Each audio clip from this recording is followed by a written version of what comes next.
Notification.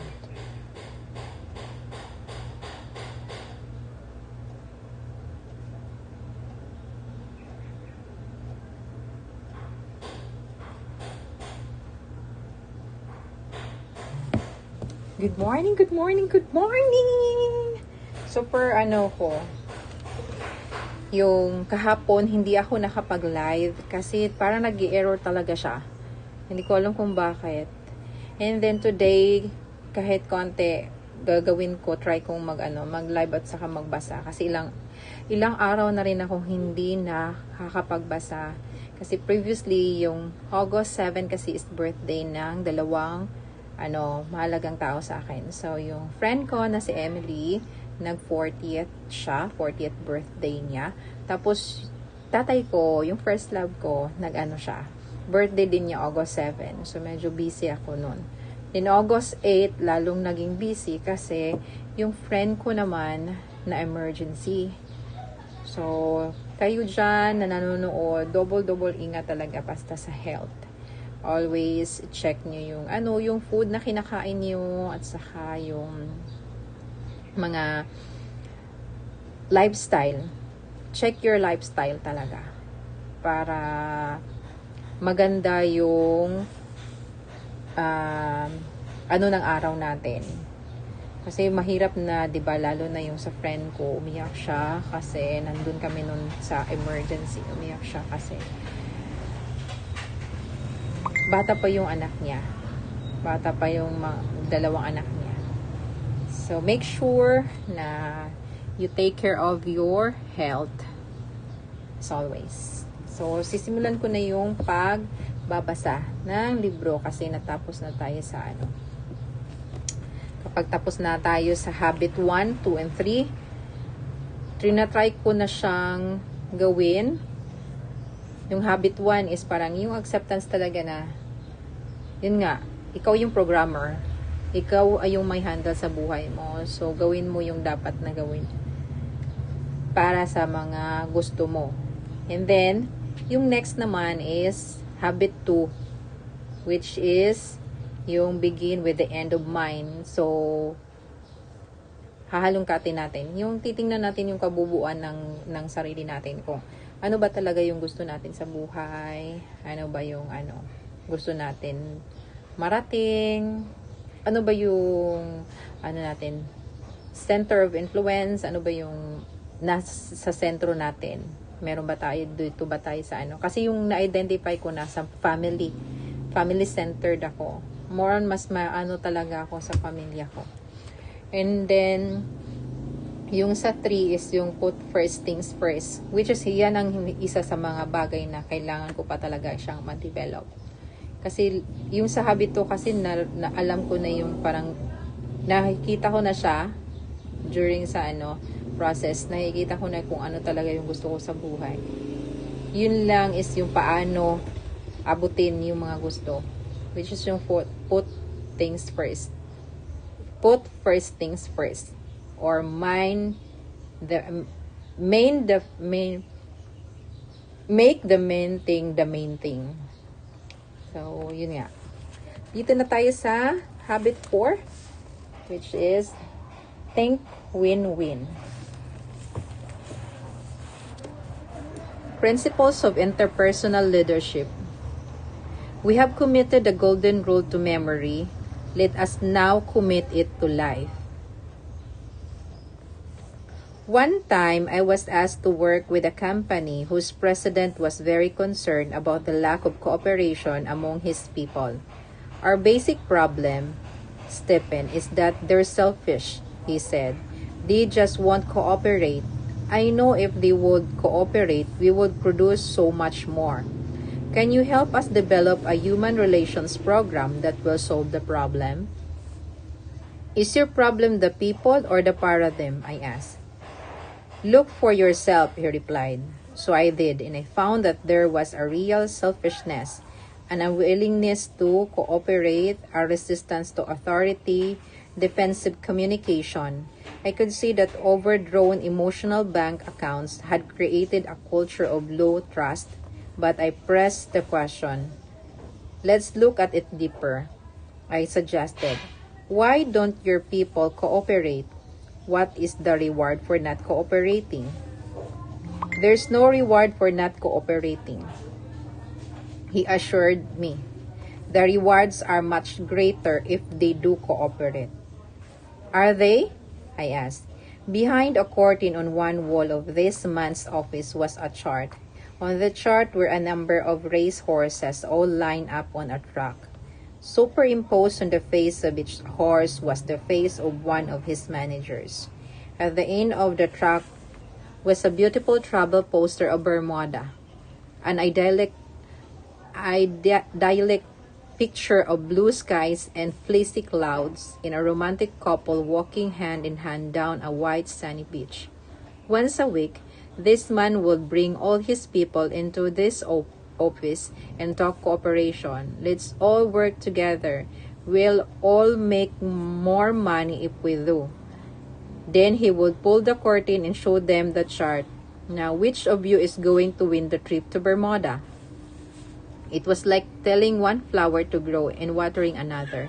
Like saying, firing will continue until morale improves. He wanted cooperation. He wanted his people to work together, to share ideas, to all benefit from the effort. But he was setting them up in competition with each other. One manager's success meant failure for the other managers.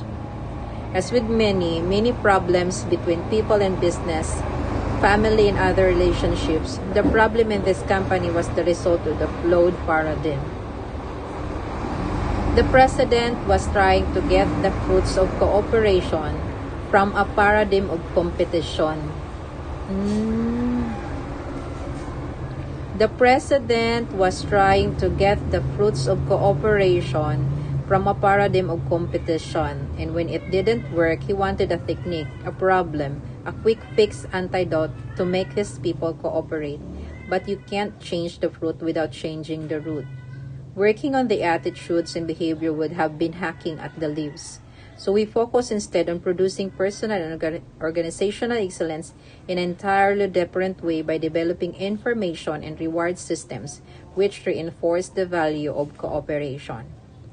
Whether you are the president of a company or the janitor, the moment you step from independence into interdependence in any capacity, you step into a leadership role. You are in a position of influencing other people, and the habit of effective interpersonal leadership is think win-win.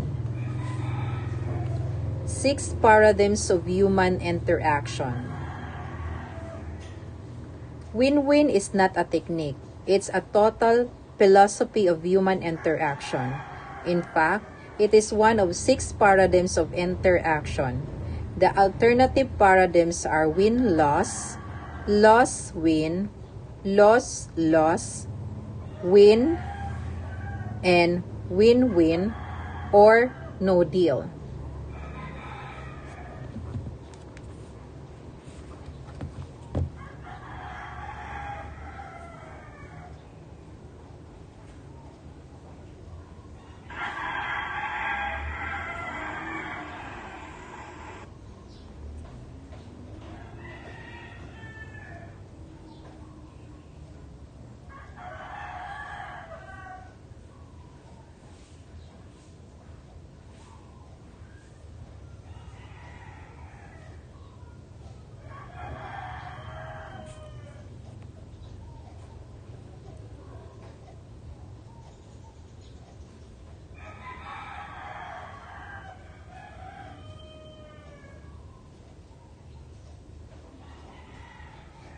Pause muna tayo. Check ko lang muna yung ano ha.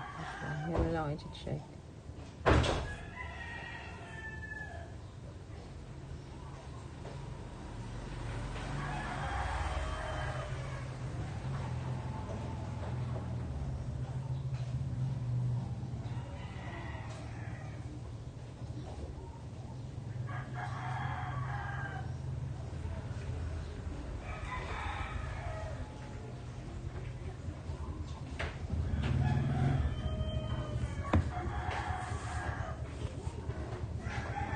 Someone. Ito ako, ma'am. Hmm?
Full name, address, tapos firma.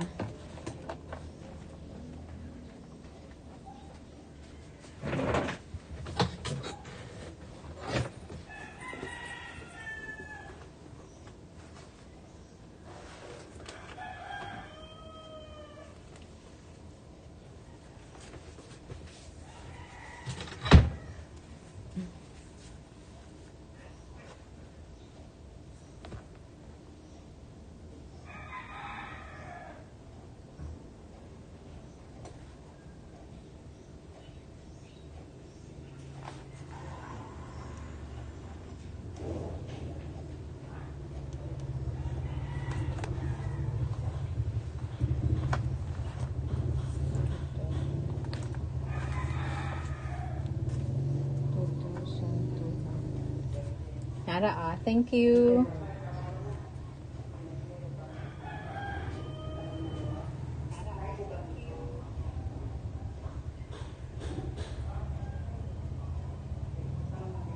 So man, with wallet.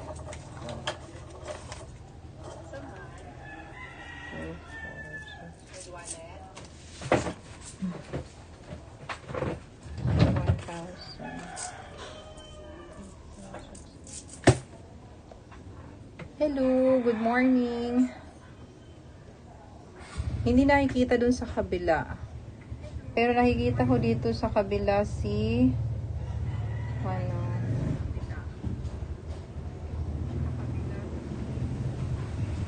shoutout kay paano ba siya basahin? Ice Ball Official? Shoutout kay paano ba siya basahin? Ice Ball Official?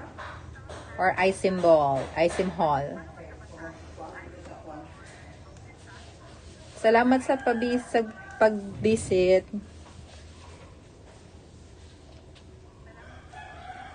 Nagbabasa ko ng libro habang nanonood ng habang nagbabantay sa tindahan.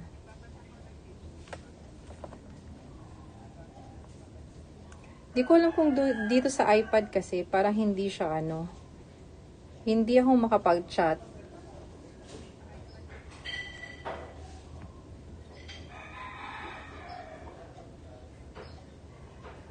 Nasa na ako kung ngayon ka lang nakapasok, iSymbol is nasa habit 4 na ako sa itong libro. Ito.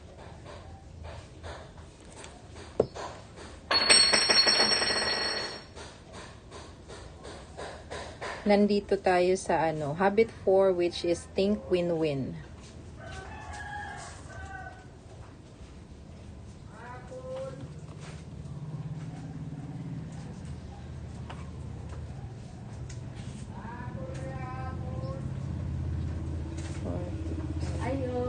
Unsa man?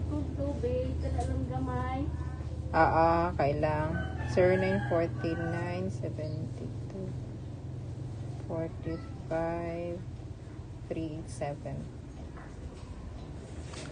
Isa? Ito lang. Kanang dili mo lang. Naa.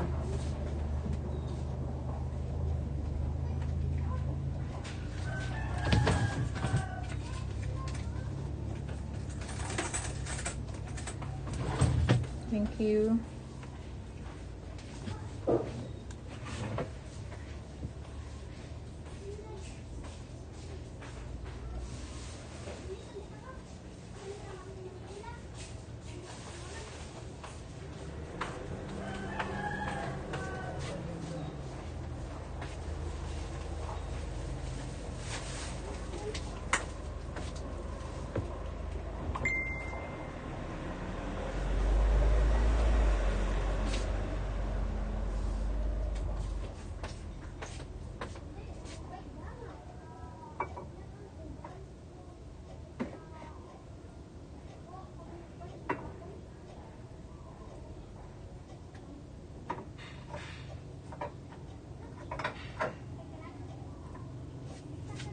Ah, tama-tama. Sa ano pala siya?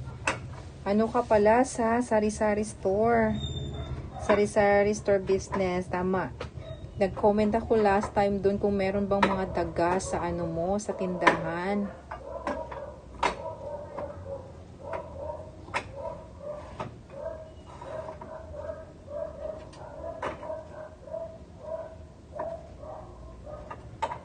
Yung channel mo is more on sa ano, sa business na ano, sa sari-sari store.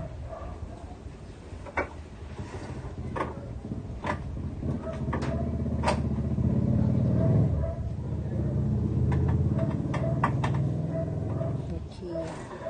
Balik tayo sa pagbabasa.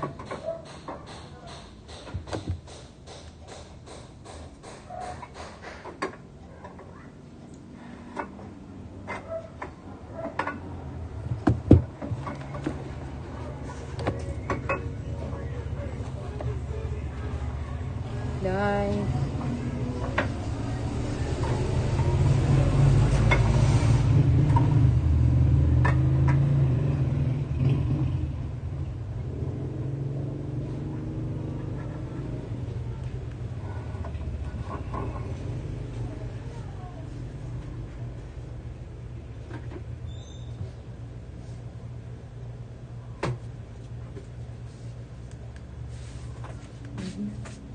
Ito kag bird street ay bird street. Dili na verb swak tong gipangita.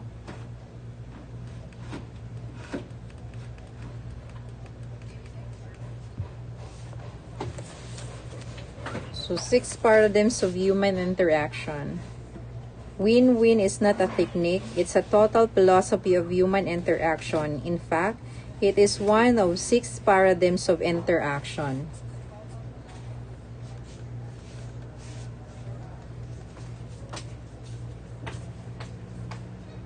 The alternative paradigms are win, loss, lost or win, loss, loss, win, and win-win or no deal.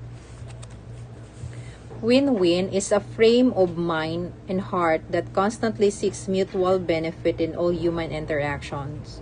Win-win means that agreements of solutions are mutually beneficial, mutually satisfying. With a win-win solution, all parties feel good about the decision and feel committed to the action plan. Win-win sees life as a cooperative, not a competitive arena. Most people tend to think in terms of dichotomies, strong or weak, hard ball or soft ball, win or loss, but that kind of thinking is fundamentally flawed. It's based on power and position rather than on principle. Win-win is based on the paradigm that there is plenty for everybody, that one person's success is not achieved at the expense or exclusion of the success of others. Win-win is a belief in the third alternative. It's not your way or my way, it's a better way, a higher way. Then the win-loss One alternative to win-win is win-loss. One alternative to win-win is win-loss. The paradigm of the race to Bermuda. It says, if I win, you lose. In leadership style, win-loss is the authoritarian approach. I get my way, you don't get yours. Win-loss people are prone to use position, power, credentials, positions, or personality to get their way. Most people have been deeply scripted in the win-loss mentality since birth. First and most important of the powerful forces at work is the family. When one child is compared with another, when patience, understanding, or love is given or withdrawn on the basis of such comparisons, people are into win-loss thinking. Whenever loss is given on a conditional basis, when someone has to earn love, what's being communicated to them is that they are not intrinsically valuable or lovable. Value does not lie inside them, it lies outside. It's in comparison with somebody else or against some expectation, win or loss. And what happens to a young mind and heart, highly vulnerable, highly dependent upon the support of emotional affirmation of the parents in the face of conditional love? The child is molded, shaped, and programmed in the win-loss mentality. If I'm better than my brother, my parents will love me more. My parents don't love me as much as they love my sister. I must not be as valuable. Another powerful scripting agency is the peer group. A child first wants acceptance from his parents and then from his peers, whether they be siblings or friends. And we all know how cruel peers sometimes can be. They often accept or reject totally on the basis of conformity to their expectation and norms, providing additional scripting toward win-loss. The academic world reinforces win-loss scripting. The normal description curve basically says that you got an A because someone else got a C. It interprets an individual's value by comparing him or her to everyone else. No recognition is given to intrinsic value. Everybody is extrinsically defined. Oh, how nice to see you here at our PTE meeting. You ought to be really proud of your daughter, Caroline. She's in the upper 10%. That makes me feel good. But your son Johnny is in trouble. He's in the lower quartile. Really? Oh, that's terrible. What can we do about it? What this kind of comparative information doesn't tell you is that perhaps Johnny is going on an all 8 cylinders while Caroline is coasting on 4 of her 8. But people are not graded against their potential or against the full use of their present capacity. They are graded in relation to other people. And grades are carriers of social value. They open doors of opportunity or they close them. Competition, not cooperation, lies at the core of the education process. Cooperation, in fact, is usually associated with cheating. Another powerful programming agent is athletics, particularly for young men in their high school or college years. Often they develop the basic paradigms that life is a big game, a zero-sum game where some win and some lose. Winning is beating in the athletic arena. Another agent is law. We live in a litigious society. The first thing many people think about when they get into trouble is suing someone, taking them to court, winning at someone else's expense. But defensive minds are neither creative nor cooperative. Certainly, we need law or else society will deteriorate. It provides survival, but it doesn't create synergy. At best, it results in compromise. Law is based on an adversarial concept. The recent trend of encouraging lawyers in law school to focus on peaceable negotiations The techniques of win-win and the use of private courts may not provide the ultimate solution, but it does reflect a growing awareness of the problem. Certainly, there is a place for win-loss thinking in truly competitive and low-trust situations. But most of life is... Ay, nay, ayaw. Kuhan pa na ako ito, nay. Gisadya na po siya kay para pag ma-stay na ang iyang positive. Medyo na stable na iyang kuhan.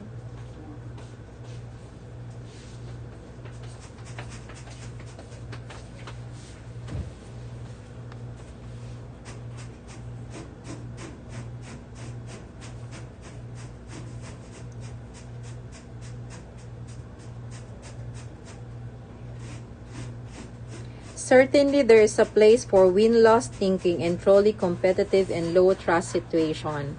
But most of life is not a competition. We don't have to live each day competing with our spouse, our children, our co-workers, our neighbors, and our friends. Who's winning is your marriage? It's a ridiculous question. If both people aren't winning, both are losing. Most of life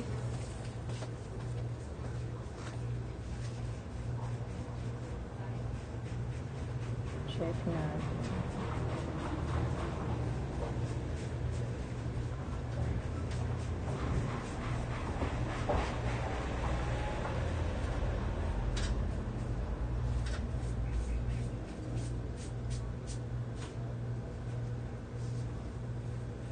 Hindi pa din makapag-chat.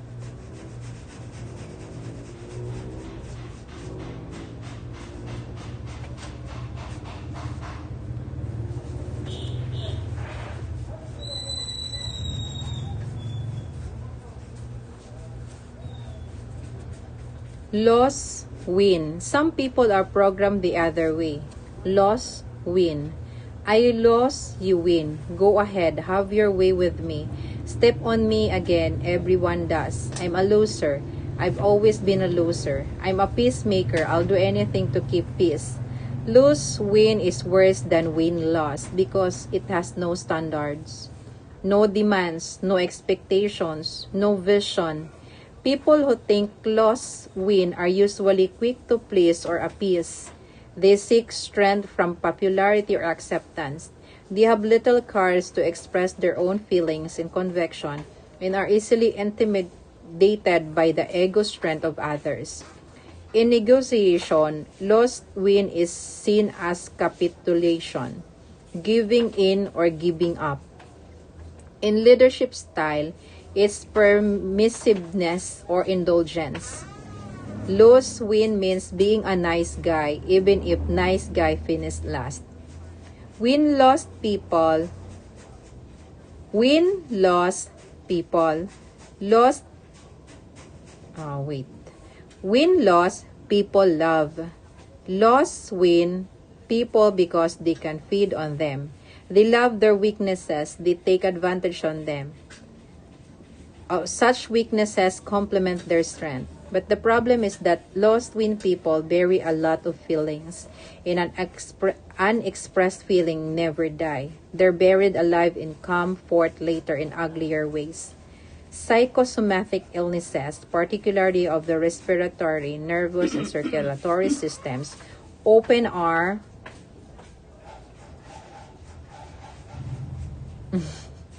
Good morning, John Rose Suarez.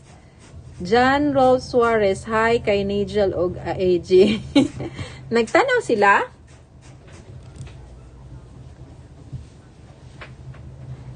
John,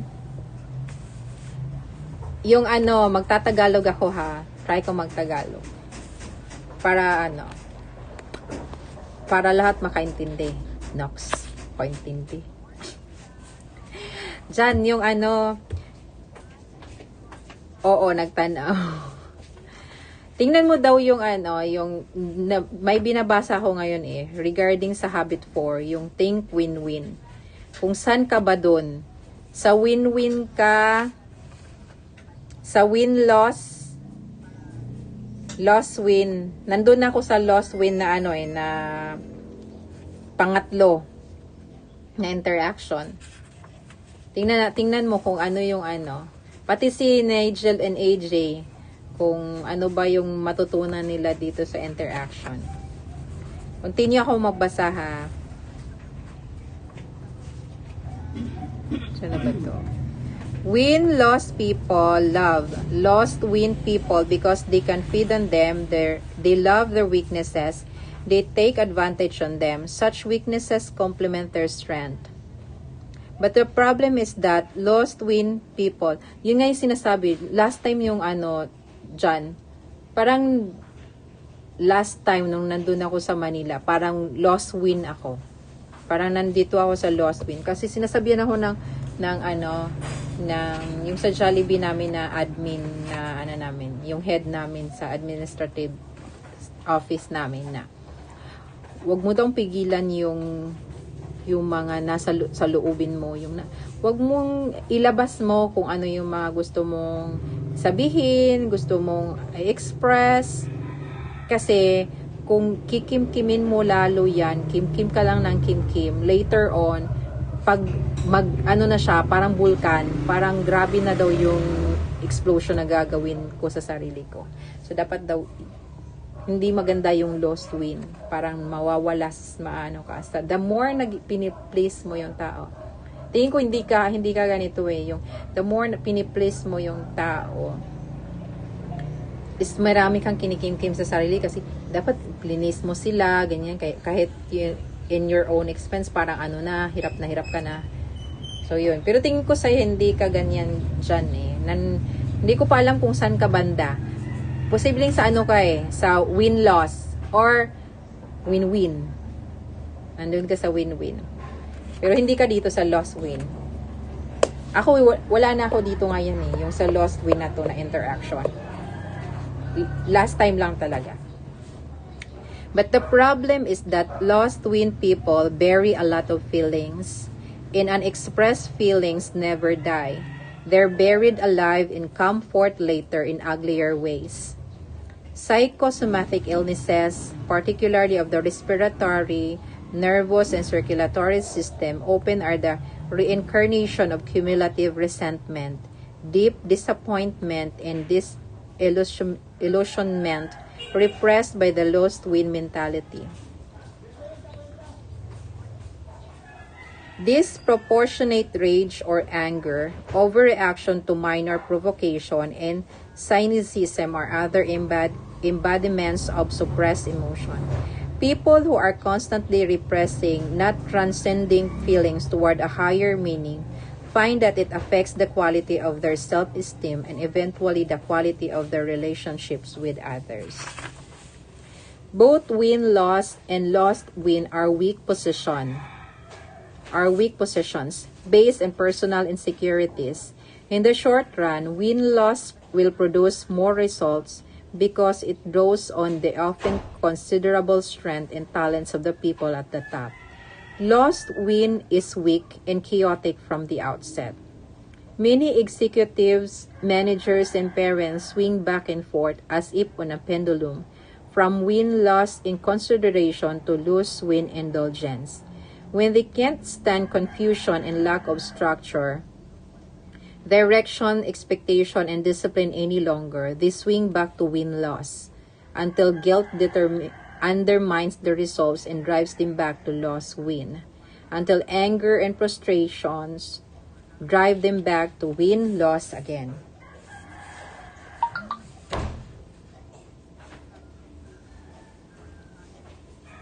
Loss. When two win-loss people get together, that is when two determined, stubborn, ego-invested individuals interact. The result will be loss-loss. Both will lose. Both will become vindictive and want to get back or get even. Blind to the fact that murder is suicide, that revenge is a two-edged sword. Blind to the fact that murder is suicide, that revenge is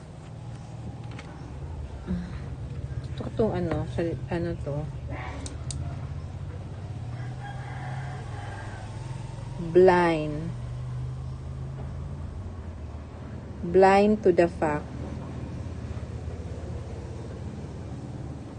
that murder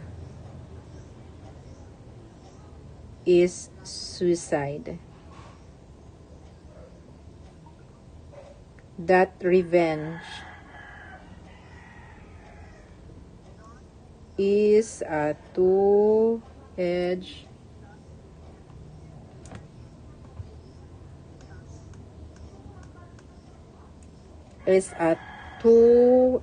sword.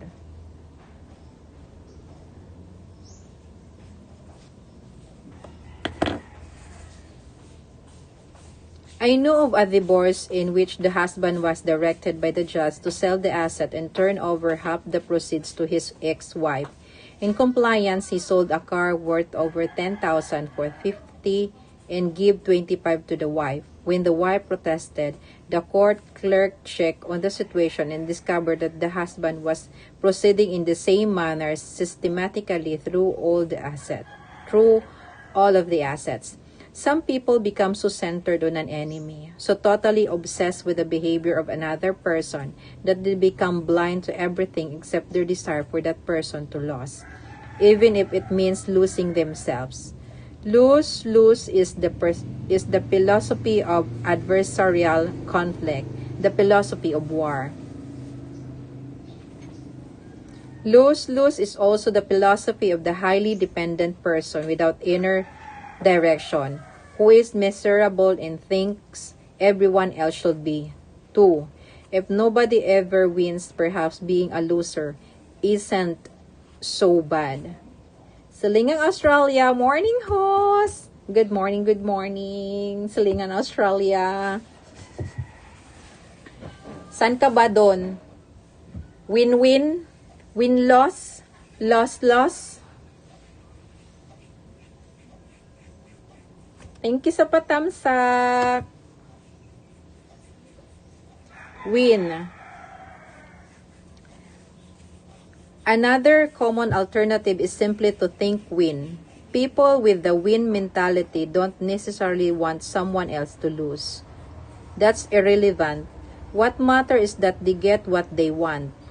When there is no sense of contest or competition, win is probably the most common approach in everyday negotiation. A person with the win mentality thinks in terms of securing his own ends and leaving it to others to secure theirs. Unsa naman jud na host, nagsuot naman ka og single by choice. Wala. Wala akong may suot. Wala akong may suot. Sinuot ko yung yung sinuot namin dun sa sa Buddha. Single by choice, just not my choice. Ito din isusuot na yung mga kasamahan ko. Kaya lang, ito lang yung naiwan na t-shirt na kasha. So, iba na lang yung nila sinuot. Pero puti din lahat. No? Just not my choice. This is not my choice. Asa ka karon silingan Australia?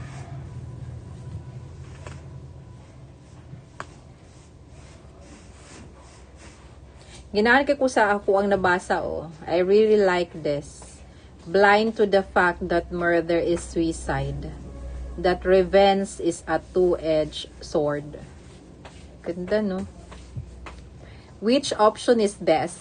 Of these 5 philosophies discussed so far, win-win, win-loss, loss-win, loss-loss, and win, which is the most effective? The answer is, it depends. If you win a football game, that means the other team loses. Salamat! Enjoy sa imuhang sa imuhang work. Mga work mood na jud mo tanan. Kaya pati si bayan mo na pud, busy na pud kaayo. Evaluation daw karon sa mga dagkong mga deans. Kung panggisahon.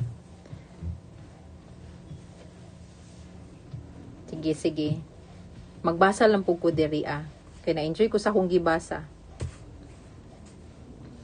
It depends. So, of these 5 philosophies discussed so far, win, win, win, loss, lost, win, lost, lost, and win, which is the most effective? The answer is, it depends. If you win a football game, that means the other team loses.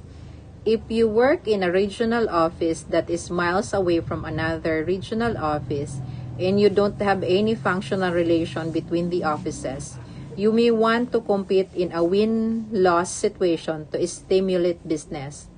However, you would not want to set up a win-loss situation like the Race to Bermudas contest within a company or in a situation where you need cooperation among people or groups of people to achieve maximum success. If you value a relationship and the issue isn't really that important, you may want to go for loss-win in some circumstances to genuinely affirm the other person. What I want isn't as important to me as my relationship with you. Let's do it your way this time. You might also go for loss-win if you feel the expense of time and effort to achieve a win of any kind would violate other higher values. Maybe it just isn't worth it. There are circumstances in which you would want to win, and you wouldn't be highly concerned with the relationship of that win to others. If your child's life were in danger, for example, you might be peripheral concerned about the other people and circumstances, but saving that life will be supremely important. The best choice then depends on reality. The challenge is to read that reality accurately and not to translate win, loss, or other scripting into every situation. Most situations, in fact, are part of an interdependent reality. And then win-win is really the only viable alternative of the 5. Win-loss is not viable because although I appear to win in a confrontation with you, your feelings, your attitudes toward me, and our relationship had been affected. If I am a supplier to your company, for example, and I win on my terms in a particular negotiation, I may get what I want now, but will you come to me again? My short-term win will really be a long-term loss if I don't get your repeat business. So an interdependent win-loss is really loss-loss in the long run. If we come up with a lost win, you may appear to get what you want for the moment, but how will that affect my attitude about working with you? About fulfilling the contract? I may not feel as anxious to please you. I may carry battle scars with me into any future negotiations. My attitude about you and your company may be spread as I associate with others in the industry. So we're into loss again. Loss obviously isn't viable in any context. And if I focus on my own win and don't even consider your point of view, there is no basis for any kind of productive relationship. In the long run, if it isn't a win for both of us, we both lost. That's why win-win is the only real alternative and interdependent realities. I worked with a client once, the president of a large chain of retail stores, who said, "Stephen, this win-win idea sounds good, but it is so idealistic.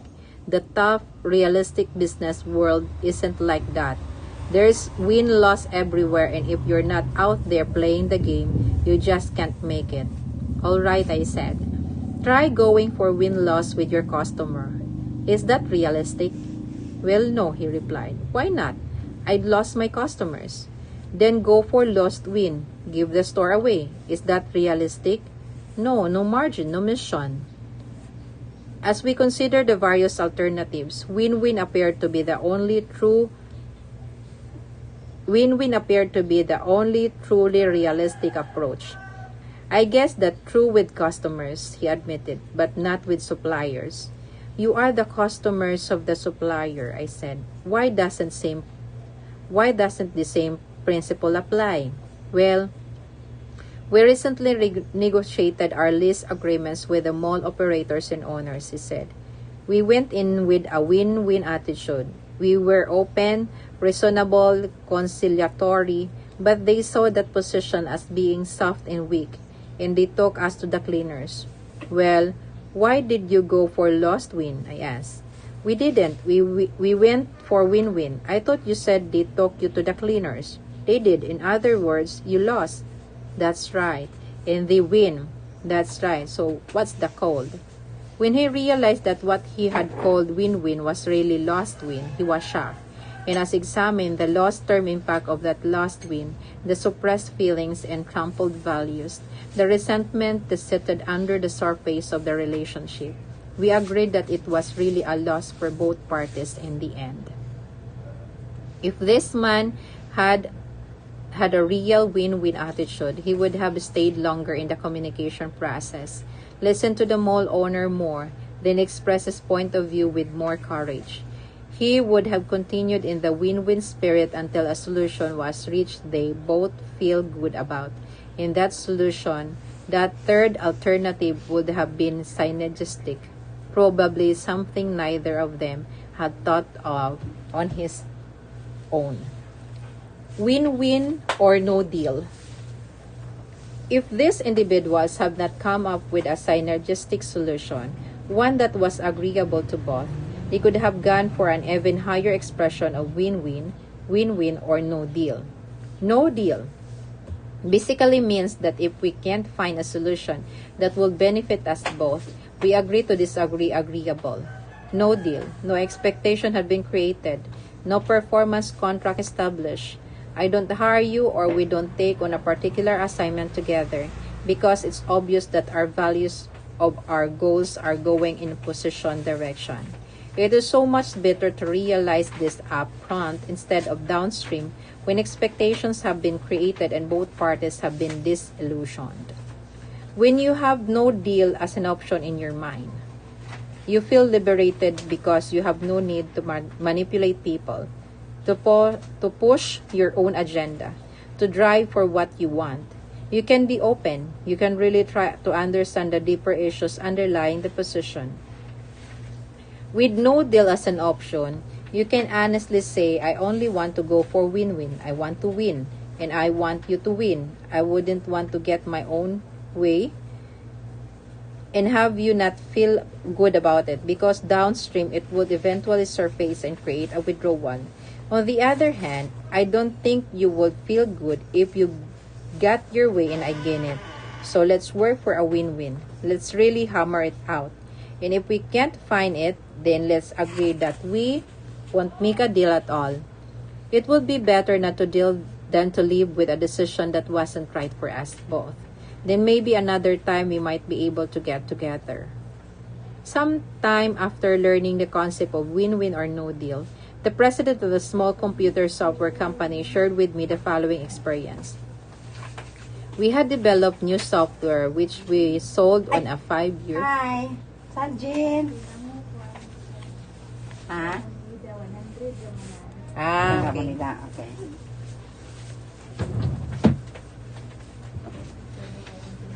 Ngayon, kaya te, oy. Kapag te,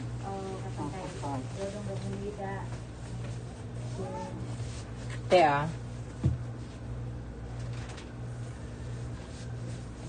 Salamat. Punpun, mangayo ko itong imong kuan puti din ha. Sa nga lang good kay nabuhian man ko adto na appeal man sa. Nakapangayo man ko kay Grace Castro. Kung gikan sa inyo ha mas gusto si Bulin o si Grace. Gikan ko no to sa inyo niya ko ay may isa nga isa. Murag si Grace. Unya akong gikan ko ada may ning action na gyud ana ba. Nalimpisa ni Nita. Nga kuan ang labandira. Oo, sige, salamat. Sa Magdo man ako itanom. we had developed new software which we sold on a 5-year contract to a particular bank. The bank president was excited about it, but his people weren't really behind the decision. About a month later, that bank changed presidents. The new president came to me and said, I am uncomfortable with these software conversions. I have a mess on my hands. My people are all saying that they can't go through this, and I really feel I just can't push it at this point in time. My own company was in deep financial trouble. I knew I had every legal right to enforce the contract, but I had become convinced of the value of the principle of win-win. So I told him, we have a contract. Your bank has secured our products and our services to convert you to this program. But we understand that you're not happy about it. So what we'd like to do is give you back the contract, give you back your deposit, and if you are ever looking for a software solution in the future, come back and see us. I literally walk away from an 84,000 contract. It was close to financial suicide. But I felt that, in the long run, if the principle were true, it would come back in paid dividends. 3 months later, the new president called me. I'm now going to make changes in my data processing, he said. I want to do business with you. He signed a contract for $240,000. Anything less than win-win in an interdependent reality is a poor second best that will have impact in the long-term relationship. The cost of that impact needs to be carefully considered. If you can't reach a true win-win, you're very often better off to go for no deal. Win-win or no deal provides tremendous emotional freedom in the family relationship. If family members can't agree on a video that everyone will enjoy, they can simply decide to do something else. No deal, rather than having some enjoy the evening at the expense of others. I have a friend whose family has been involved in singing together for several years. When they were young, she arranged the music, made them costumes, accompanied them on the piano, and directed the performance. As the children grew older, their taste in music began to change, and they wanted to have more say in what they performed and what they wore. They became less responsive to direction. Because she had years of experience in performing herself and felt closer to the needs of the older people at the rest home where they planned to perform, she didn't feel that many of the ideas they were suggesting would be appropriate. At the same time, however, she recognized their need to express themselves and to be part of the decision-making process. So she set up a win-win or no deal. She told them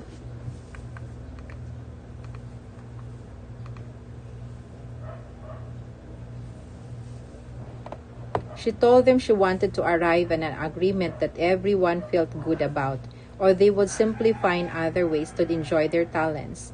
As a result, everyone felt free to express his or her feelings and ideas as they worked to set up a win-win agreement, knowing that whether or not they could agree, there would be no emotional strings.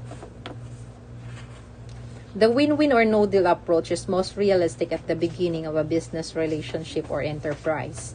In a continuing business relationship, no deal may not be a viable option, which can create serious problems, especially for family businesses or businesses that are begun initially on the basis of friendship.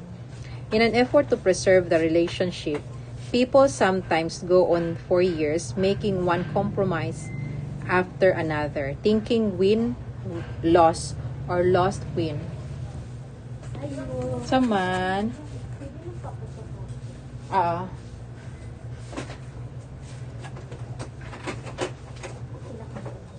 Nasa? Ano lang sa mga balit ID ka.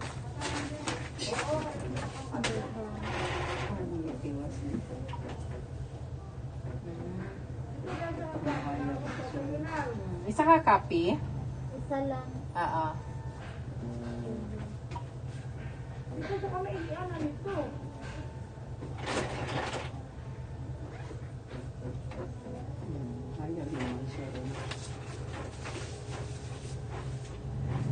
No.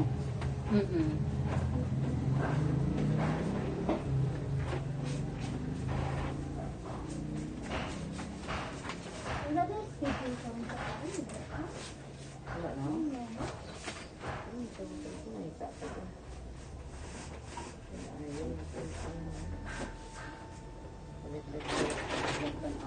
Apil ni? Oo. Pagkakit na lang. Ako dyan. Kapalitan ako sila. Judge. Hila.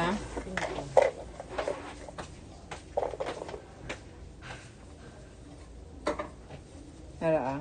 Yung sa iya sa driver ko. Makakuha, makakuha pa na siya. Makapotokapin. Makapotokapin nila. Oo. Ang ganun good nila.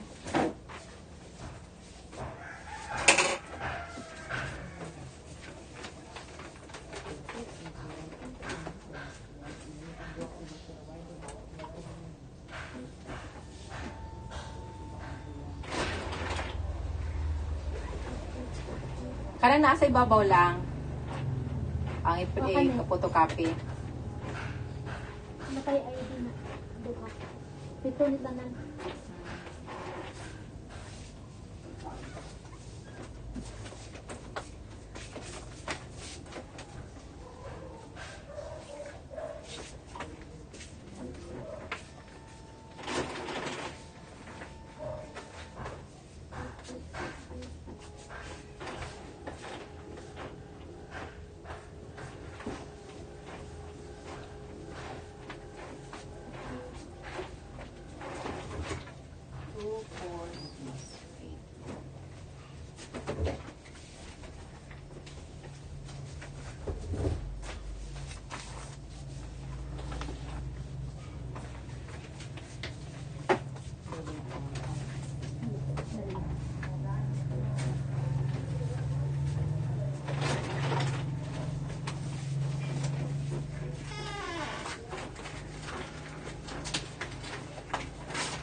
Mahayag din dito siya. Ano sila mo to? Ang yung ID? Na? 16 tanan. Sila? 16. Ano ka lang oras?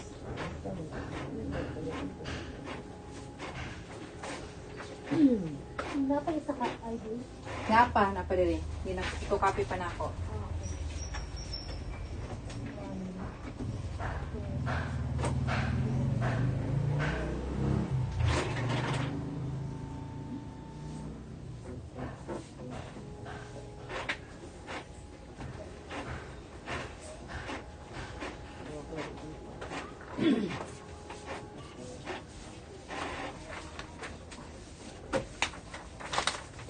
Nada ah.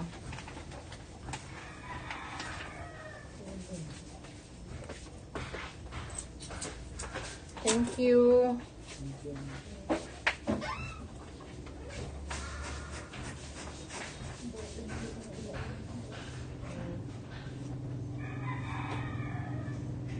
Hindi na birthday.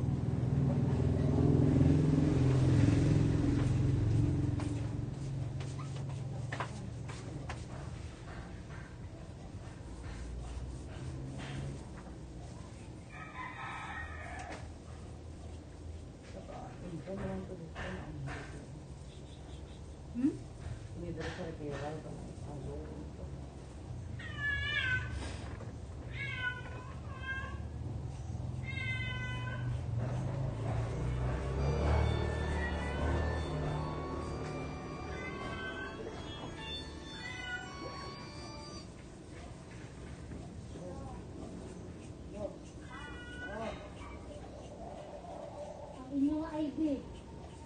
Oh. Sinukaw.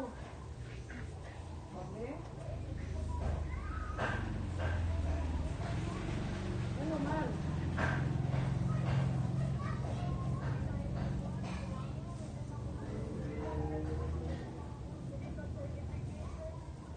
Okay, maguli na lang kami. Dito na lang kami dira eh. Maguli kami dira eh. Ako pagapit ang hapon sa inyo.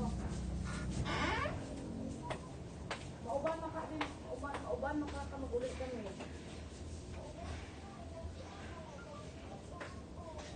Hindi na lang galing ka magkuhan kay masakay na lang mo sa kuhan sa sakyanan.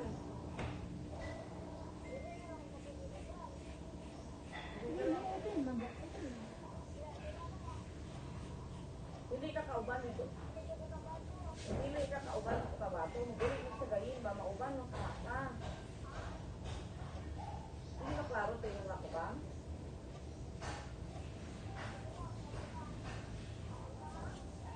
Mauban mo galing sino sa asagayin.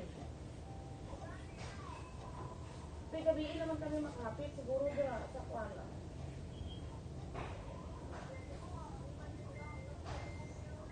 Pero mauban ka kung hindi mo lang mo makaya pa. Hindi na lang. Idali na lang sa maguban sa amon. Hindi ulit na amon. Pero mo dra sa kuwan. Sa ilaw. Tatang lang sa ilaw.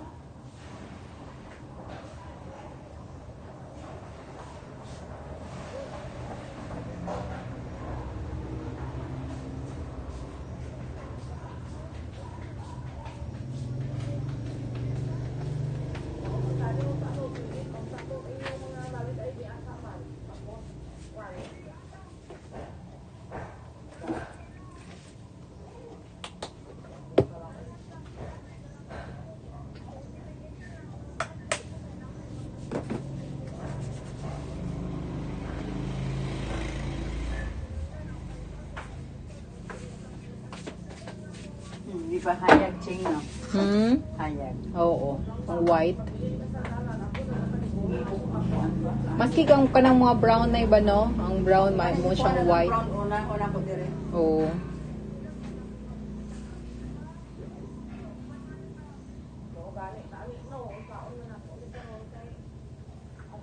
The win-win or no-deal approach is most realistic at the beginning of a business relationship. Sana ba ako?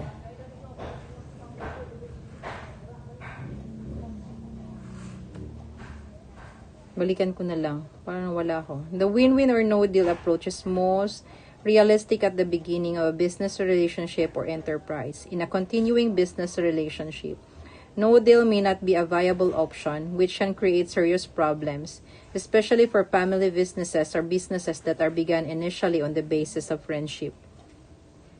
In an effort to preserve the relationship, people sometimes go on for years making one compromise after another, thinking win-loss or loss-win even while talking win-win. This creates serious problems for the people and for the businesses, particularly if the competition operates on win-win and synergy. Without no deal, many such businesses simply deteriorate and either fail or have to be turned over to professional managers. Experience shows that it is often better in setting up a family business or a business between friends to acknowledge the possibility of no deal downstream and to establish some kind of buy-sell agreement so that the business can prosper without permanently damaging the relationship. Of course, there are some relationships where no deal is not viable. I wouldn't abandon my child or my spouse and go for no deal. It would be better, if necessary, to go for compromise, a low form of win-win. But in many cases, it is possible to go into negotiation with a full win-win or no deal attitude. And the freedom in that attitude is incredible. 5 dimensions of win-win.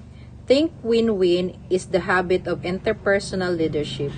It involves the exercise of each of the unique human endowments: self-awareness, imagination, conscience, and independent will in our relationships with others. It involves mutual learning, a mutual influence, mutual benefits. It takes a great courage as well as consideration to create these mutual benefits, particularly if we're interacting with others who are deeply scripted in win-loss.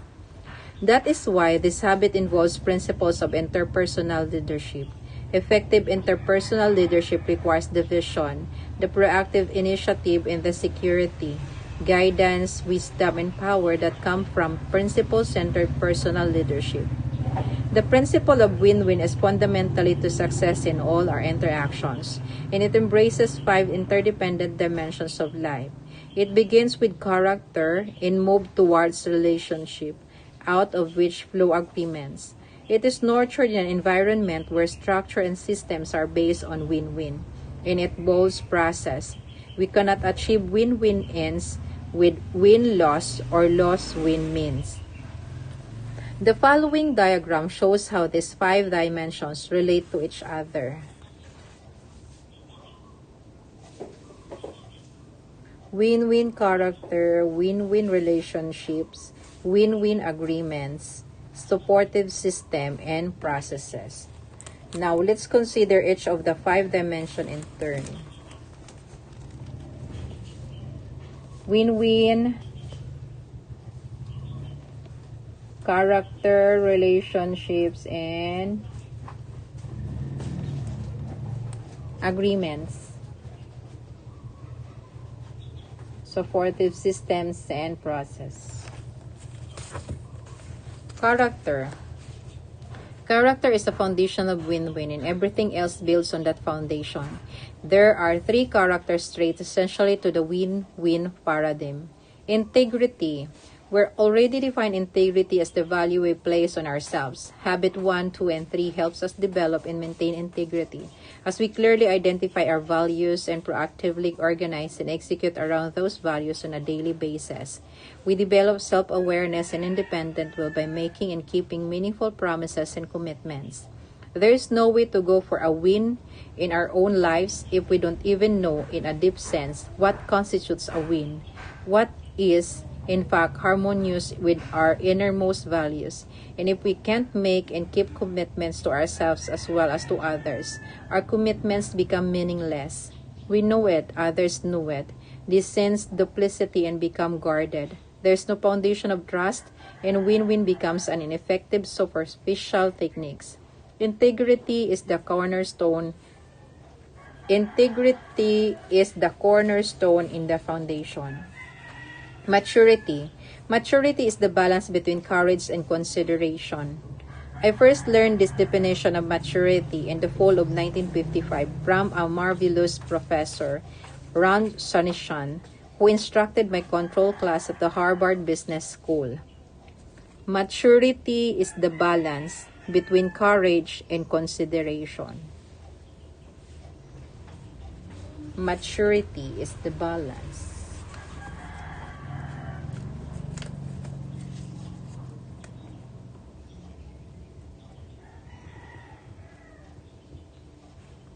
Is the balance between courage and consideration.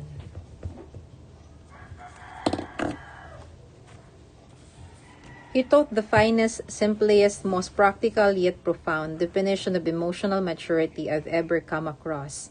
The ability to express one's own feeling and conviction balanced with consideration for the thoughts and feelings of others.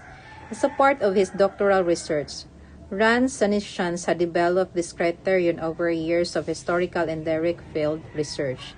He later wrote up his original research format in its completeness with supportive reasoning and application suggestion in a Harvard Business Review article, January-February 1958. Even though it is complementary and also developmental, Schwartz's use of the word maturity is different from its use in the Habit 7 maturity continuum, which focuses on the growth and development process from dependency to dependence to interdependence. If you examine many of the psychological tests used for hiring, promoting, and training purposes, you will find that they are designed to evaluate this kind of maturity, whether it's called the ego strength, empathy balance, the self-confidence respect for others balance, the concept for people concerned task balance. I'm okay, you're okay. In transactional analysis language, or 9.1, 1.9, 5.5, 9.9. In managerial grid language, the quality sought for is the balance of what I called courage and consideration. Respect for this quality is deeply ingrained in the theory of human interaction, management, and leadership. It is a deep embodiment of the PPC balance. While courage may focus on getting the golden egg, consideration deals with the long-term welfare of the other stakeholders. The basic task of leadership is to increase the standard of living and the quality of life for all stakeholders. Many people think in dichotomy and in terms of in either or terms.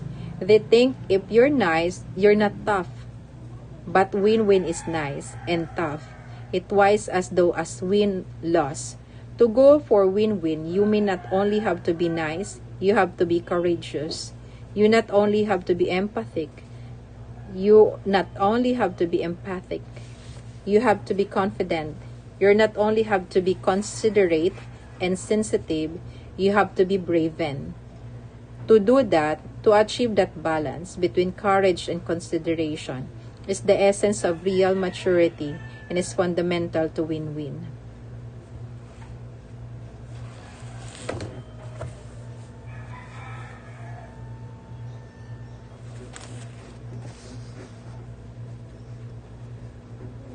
Low to high, which is low is loss, and the high is lost win, and win-win. Higher ang kung sa consideration, pinaka-highest ang loss, win, and win-win. Sa courage, ang pinaka-high is win, loss, and win-win.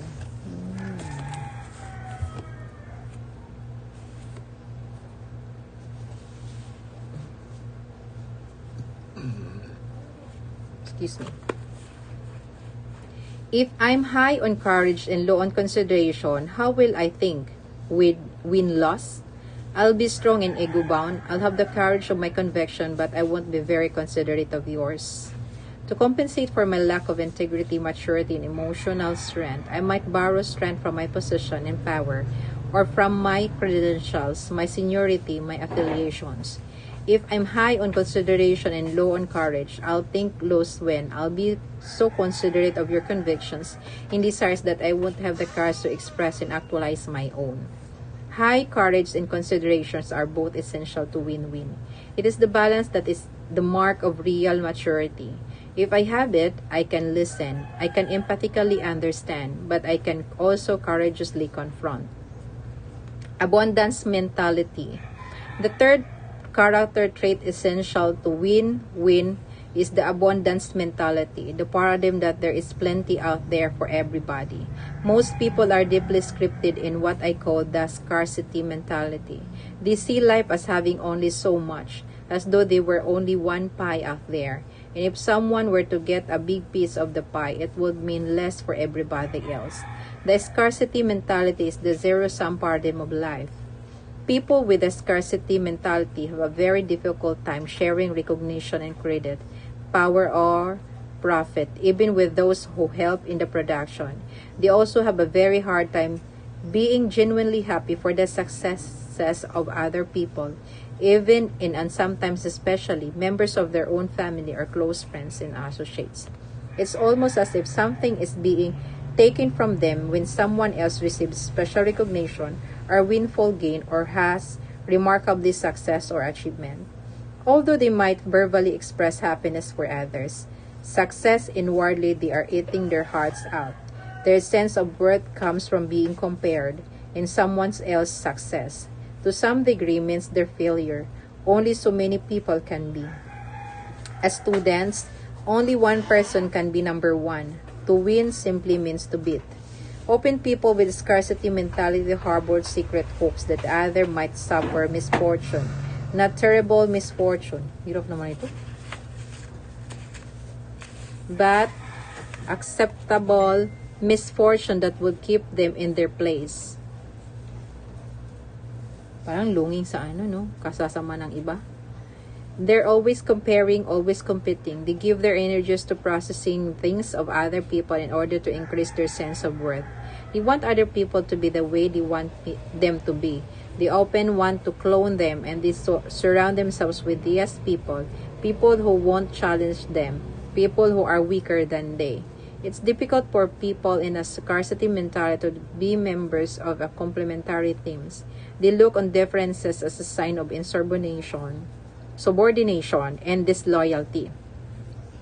The abundance mentality, on the other hand, flows out of a deep inner sense of personal worth and security. It is the paradigm that there is a plenty out there, enough to spare for everybody. It results in sharing of prestige, of recognition, of profits, and decision making. It opens possibility, option, alternatives, and creativity. The abundance mentality takes the personal joy, satisfaction, and fulfillment of habit 1, 2, and 3 and turns it outward, appreciating the uniqueness, the inner direction, the proactive nature of others. It recognizes the unlimited possibilities for positive interactive growth and development, creating new third alternatives. Public victory does not mean victory over other people. It means success in an effective interaction that brings mutually beneficial result to everyone involved. Public victory means working together, communicating together, making things happen together that even the same people couldn't make happen by working independently. And public victory is an outgrowth of the abundance mentality paradigm.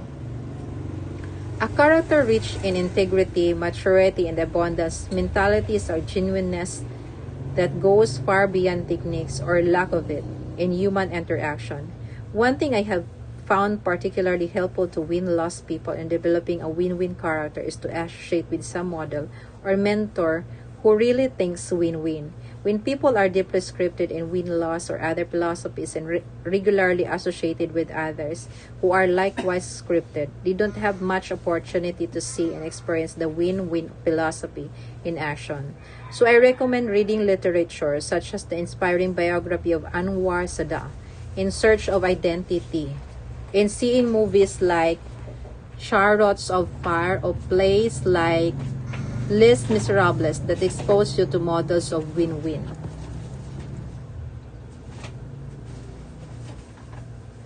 Search of Identity. Chariots of Fire and Les Miserables. But remember, if we search deeply enough within ourselves beyond the scripting, beyond the learned attitude and behaviors, the real validation of win-win as well as every other correct principle. Masa na, Nay? Nayab po nga ni. Sige lang dali na, naman ko'y dinner. Nayabo sa? Nayab po, kaya nagsige man kong side view. Anak-anak mga po. Nayab po na akong gunitan. Sige lang. Dali naman na. Ako na lang gigamit.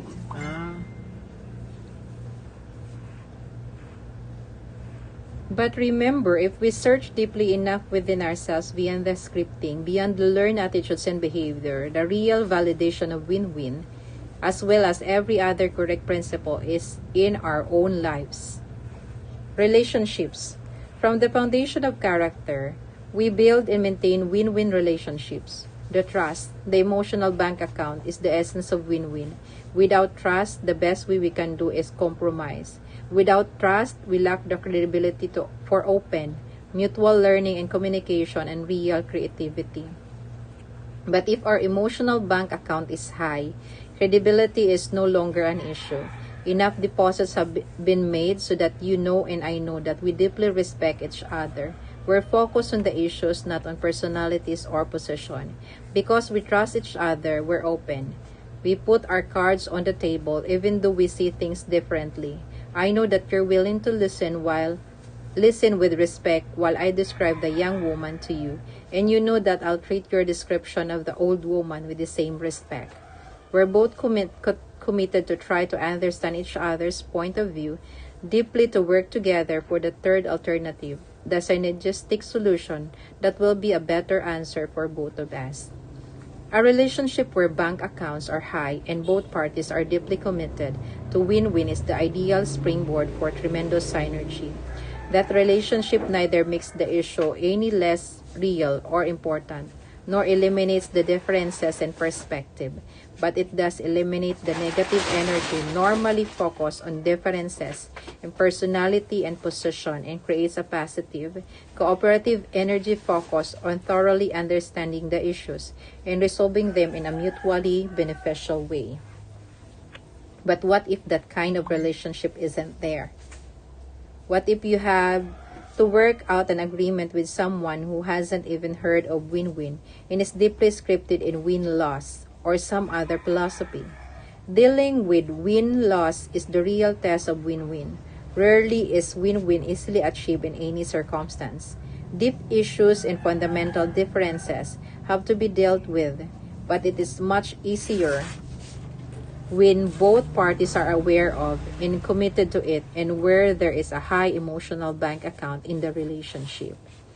When you're dealing with a person who is coming from a paradigm of win-loss, the relationship is still the key. The place to focus is on your circle of influence. You make deposits into the emotional bank account through genuinely courtesy, respect, and appreciation for that person and for that other point of view. You stay longer in the communication process. You listen more. You listen in greater depth. You express yourselves with greater courage. You aren't reactive. You go deeper inside yourselves for strength of character to be proactive. You keep hammering it out until the other person begins to realize that you genuinely want the resolution to be a real win for both of you. That very process is a tremendous deposit in the emotional bank account.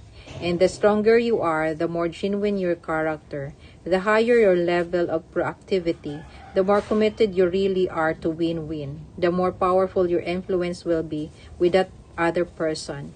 This is the real test of interpersonal leadership. It goes beyond transactional leadership into transformational leadership, transforming the individuals involved as well as the relationship.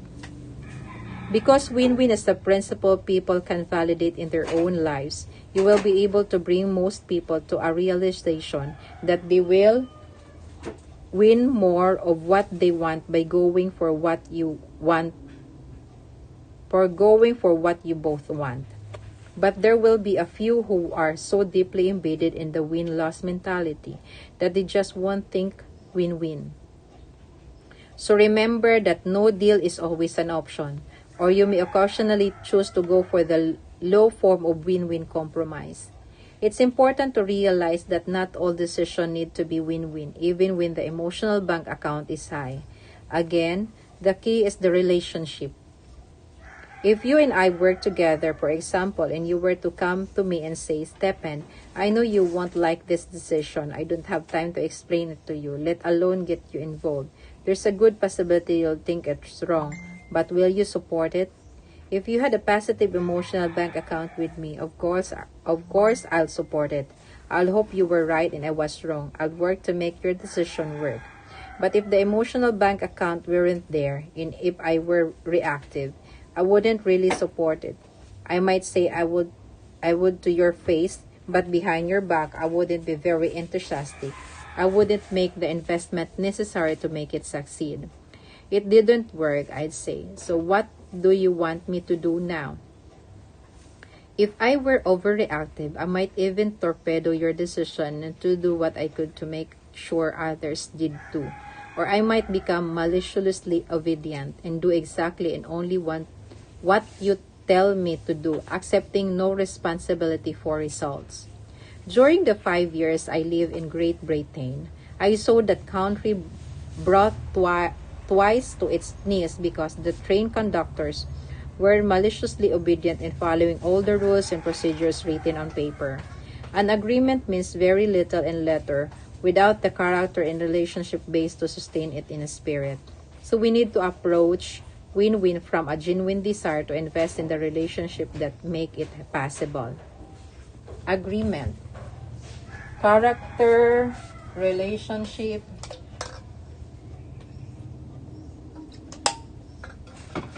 agreement. Agreements. From relationships flows the agreement that give definition and direction to win-win. They are sometimes called performance agreement or partnership agreements, shifting the paradigm of productive interaction from vertical to horizontal, from hovering supervision to self-supervision, from positioning to being partners in success. Win-win agreements cover a wide scope of interdependent interaction. We discuss one important application when we talk about delegation in the Green and Clean story in Habit 3. The same 5 elements we listed there provide a structure for win-win agreements between employers and employees, between independent people working together on projects, between groups of people cooperatively focused on a common objective, between companies and suppliers, between any people who need to interact to accomplish. They create an effective way to clarify and manage expectations between people involved in any interdependent endeavor. In the win-win agreement, following 5 elements are made very explicit. Desired results, not methods. Identify what is to be done and when. Guidelines specify the parameters, principles, policies, within principles, policy, etc., within which results are to be accomplished. Resource, identify the human, financial, technical, or organizational support available to help accomplish the results.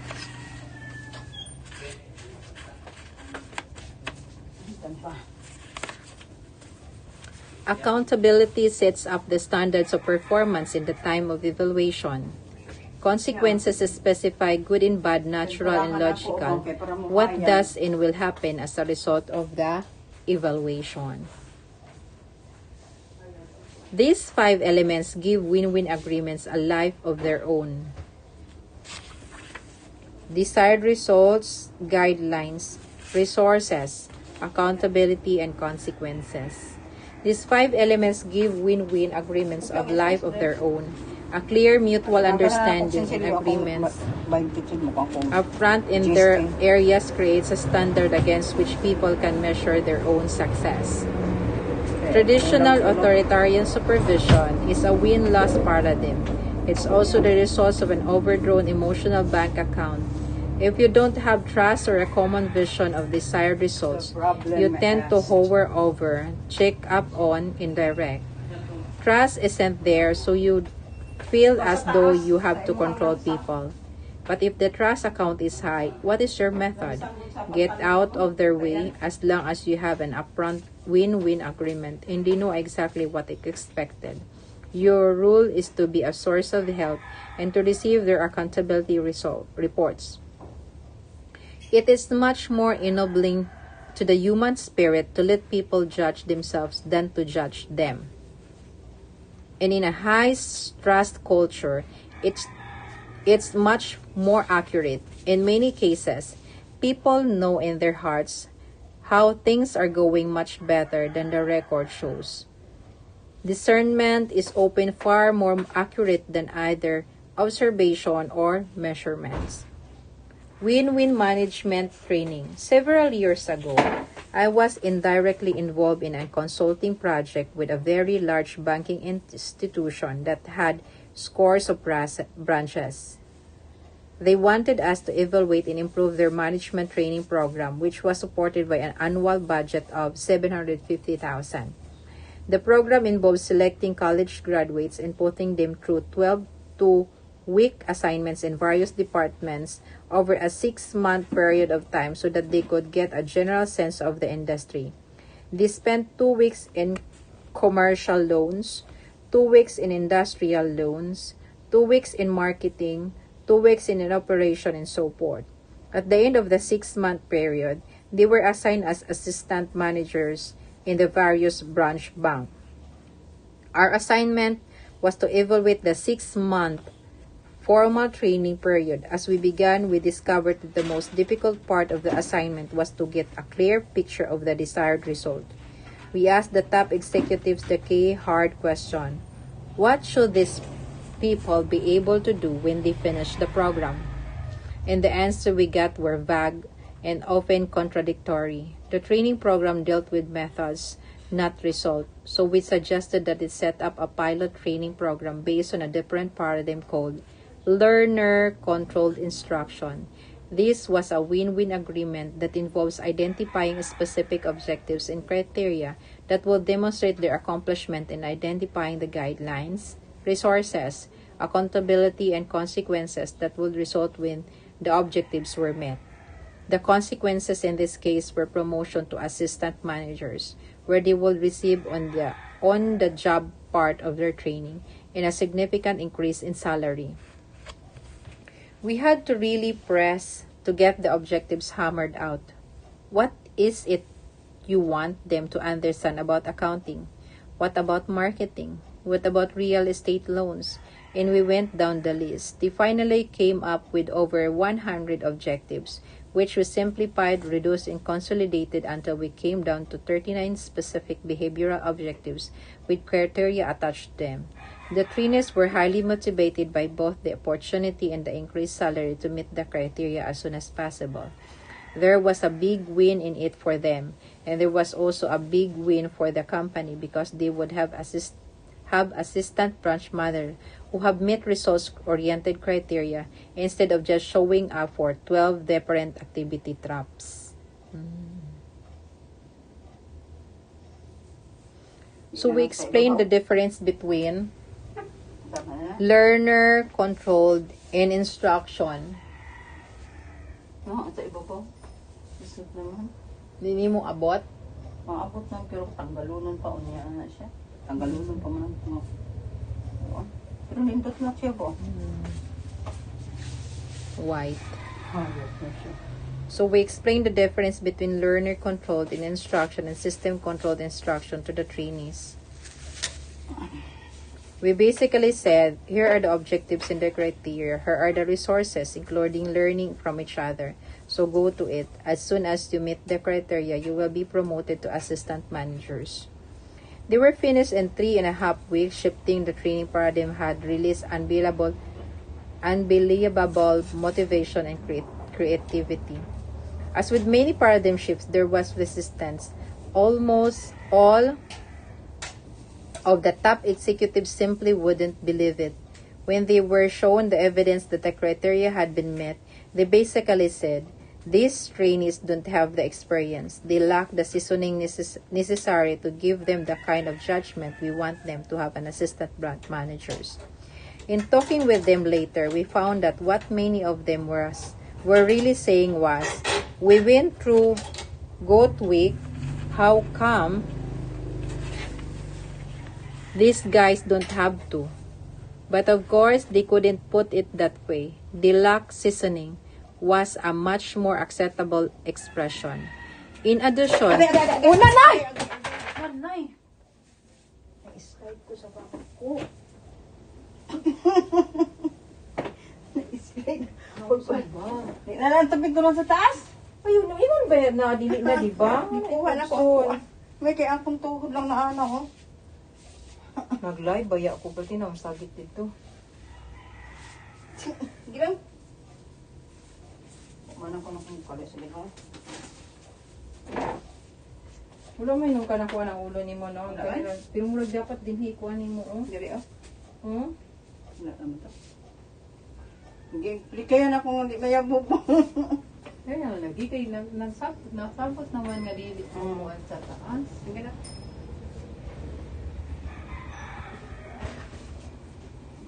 Hawa na. Hindi kaya na kung mayabo.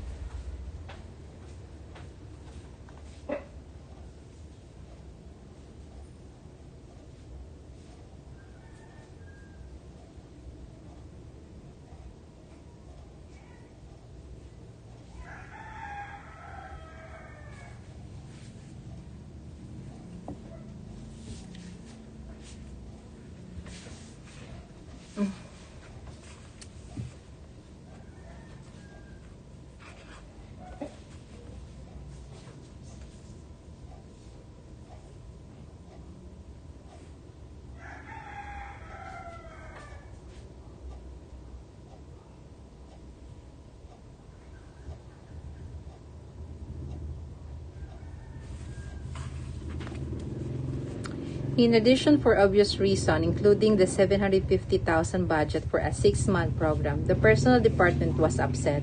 So we responded, fair enough, let's develop some more objectives and attach criteria to them. But let's stay with the paradigm of learner-controlled instruction. We hammered out 8 more objectives with very top criteria in order to give the executive the assurance that the people were adequately prepared to be assistant branch manager and continue on the top part of the training program. After participating in some of the sessions where these criteria were developed, several of the executives remarked that if the trainees could meet these top criteria, they would be better prepared than almost any who had gone through the 6-month program. We had prepared the trainees to expect resistance. We talked the additional objectives and criteria back to them and said, just as we expected, management wants you to accomplish some additional objectives with even tougher criteria than before. They have assured us this time that if you meet this criteria, they will make you assistant manager. They went to work in an unbelievable ways.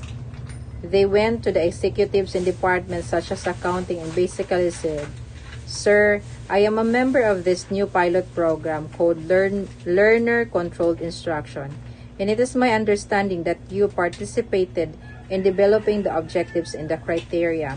I have 6 criteria to meet in this particular department. I was able to pass 3 of them off with skills I gained in college. I was able to get another one out of a book. I learned the 5th one from Tom, the fellow you trained last week, and I only have 1 criteria left to meet. And I wonder if you or someone else in the department might be able to spend a few hours with me to show me how. So they spent half a day in a department instead of 2 weeks. These trainees cooperated with each other, brainstormed with each other, and they accomplished the additional objectives in a week and a half. The 6-month program was reduced to 5 weeks, and the results were significantly increased. This kind of thinking can similarly affect every area of organizational life if people have the courage to explore their paradigms. Okay?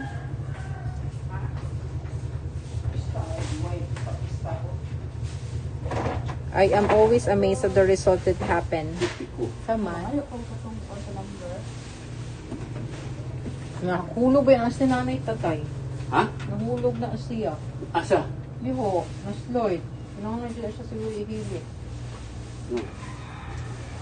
Igiabot man niya, nagsabot na nga, dili na niya hilagta na nasa taas. Gitried ay niya. Ang pagkakagbong niya. Naana, Diyos siya diri. Ini. Iyo. Na. Bantayan na ba ng mga tingihilot liha? Kuan lang kay Suarez siguro. Kaya nakuan siya tiya diri bang, yung din hibanda. Sa hips man siguro to. Wala?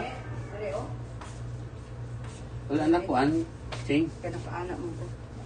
Wala na itong 3-in-1 na Nescafé, no?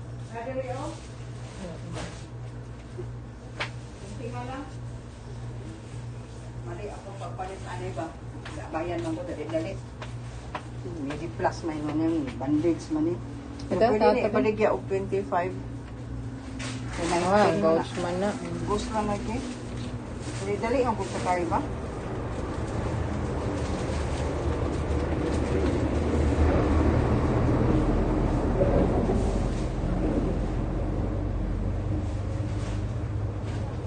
This kind of thinking can similarly affect every area of organizational life if people have the courage to explore their paradigms and to concentrate on win-win. I am always amazed at the results that happen, both to individuals and to organization, when responsible, proactive, self-directing individuals are turned lost on a task. Win-win performance agreement. Creating win-win performance agreement requires vital paradigm shifts. The focus is on result, not methods. Most of us tend to supervise methods. We use the gopher delegation discussed in Habit 3.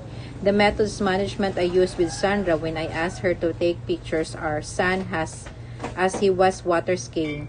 But win-win agreements focus on results, releasing tremendous individual human potential and creating greater synergy, building PC in the process instead of focusing exclusively on P. With win-win accountability, people evaluate themselves. The traditional evaluation games people play are awkward and emotional exhausting. In win-win, people evaluate themselves using the criteria that they themselves help to create upfront. And if you set it up correctly, people can do that. With a win-win delegation agreement, even a second-year-old boy can tell for himself how will he keeping the yard green and clean. My best experiences in teaching university classes have come when I have created a win-win shared understanding of the goal up front. This is what we're trying to accomplish. Here are the basic requirements for an ABC grade. My goal is to help every one of you get an A. Now, you take what we're talking about and analyze it and come up with your own understanding of what you want to accomplish that is unique to you. Then let's get together and agree on the grade you want and what you plan to do it to get it. Management philosopher and consultant Peter Drucker recommends that the use of a manager's letter to capture the essence of performance agreements between managers and their employees. Following a deep, thorough discussion of expectations, guidelines, and resources to make sure they are in harmony with organizational goals, the employees writes a letter to the management that summarizes the discussions and indicates when the place performance plan or review discussions will take place. Developing such a win-win performance agreement is the central activity of management.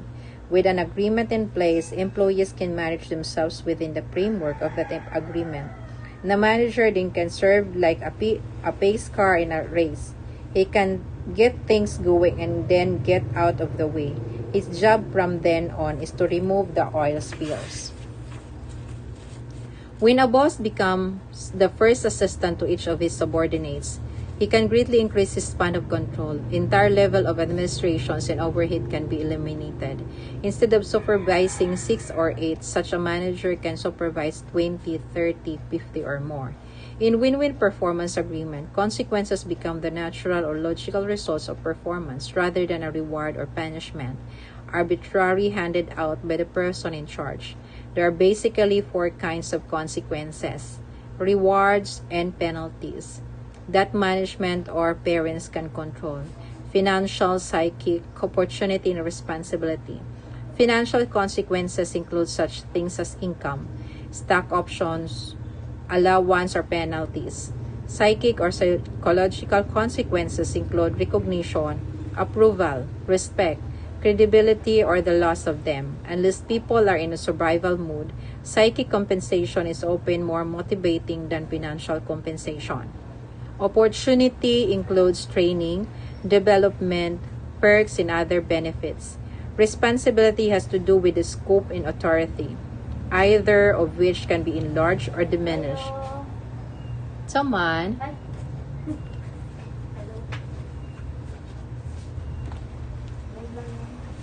Isa na ba na?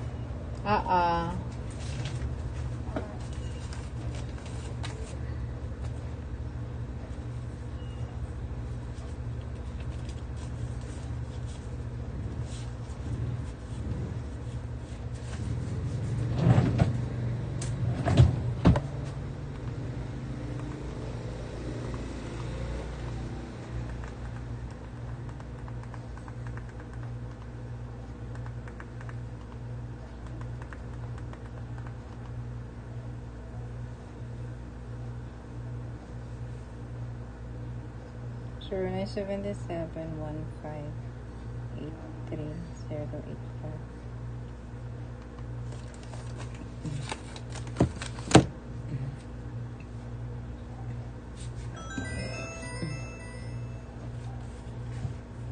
Opportunity includes training, development, perks, and other benefits.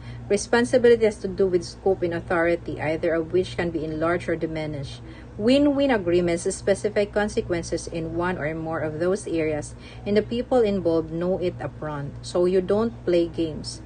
Everything is clear from the beginning. In addition to these logical, personal consequences, it is also important to clearly identify what the natural organizational consequences are. For example, what will happen if I'm late to work? If I refuse to cooperate with others?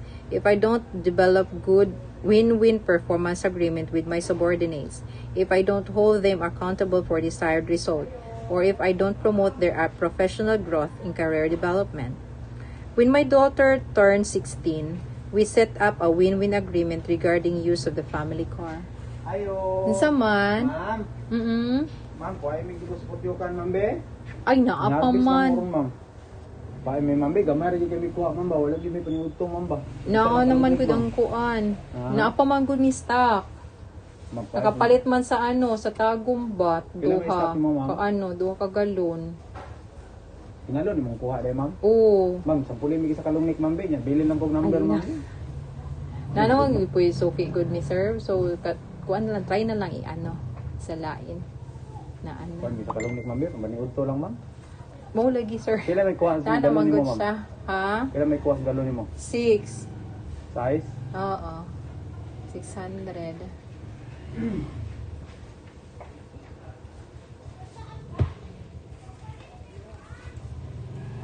When my daughter turned 16, we set up a win-win agreement regarding use of the family car.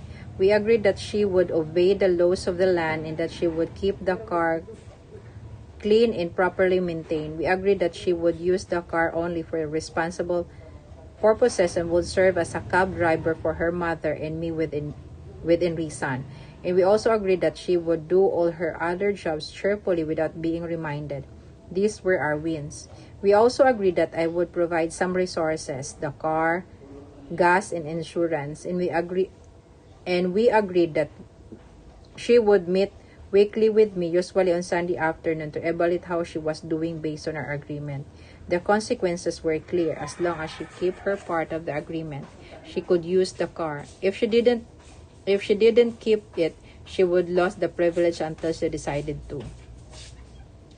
This win-win agreement set up clear expectations from the beginning on both our parts. It was a win for her. She got to use the car, and it was certainly a win for Sandra and me. Now she could handle her own transportation needs and even some of ours. We didn't have to worry about maintaining the car or keeping it clean. And we had... Balik lagi ka, Nay. Tuso na lang na ako. Ayun na. Gamay naman lang ni. Makabang man ang kuan. Kaya rin pag-ana, maski mabadlapat na lang nga kuan, nabilin. Kaya magkuan pa ko sa mga lamas. I-prepare sana ko pag plaster. Basta mabutangan lang siya, kaya makagbili man mo match, no, ano eh. Makuha na po ka din, ha? Ay, maghinay na. Wala may sulod ni. Kato ganina, kaya na pa mo may sulod. Dili kaya na po mga dili makuan. Lihan na ni siya mga pilakaadlang. Kay ito man ko daw niyang kuan. Lutaw pa man ang iyang kuan ani.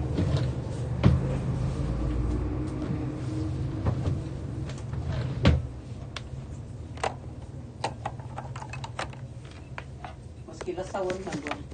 Murag primer lang.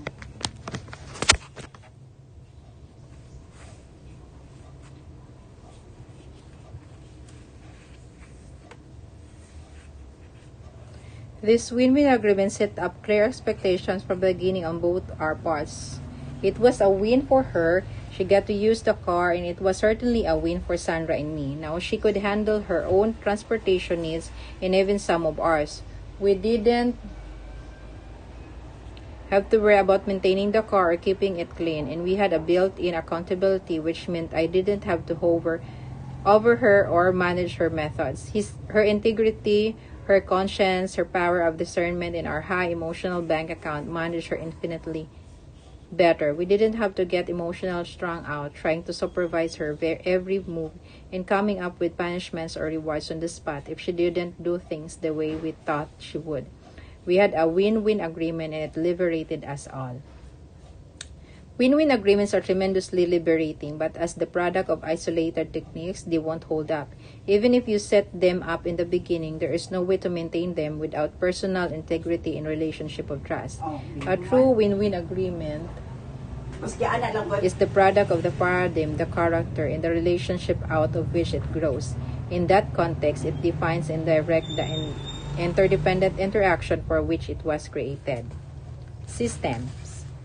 Win-win can only survive in an organization with a system supported. If you talk win-win but reward win-loss, you've got a losing program on your hand. You basically get what you reward. If you want to achieve the goals and reflect the values in your mission statement, then you need to align the reward system with these goals and values. If it isn't aligned systematically, you won't be walking your talk. You'll be in the situation of the manager I mentioned earlier who taught cooperation but practiced competition by creating a race to promote the contest. I worked for several years with a very large real estate organization in the Middle East.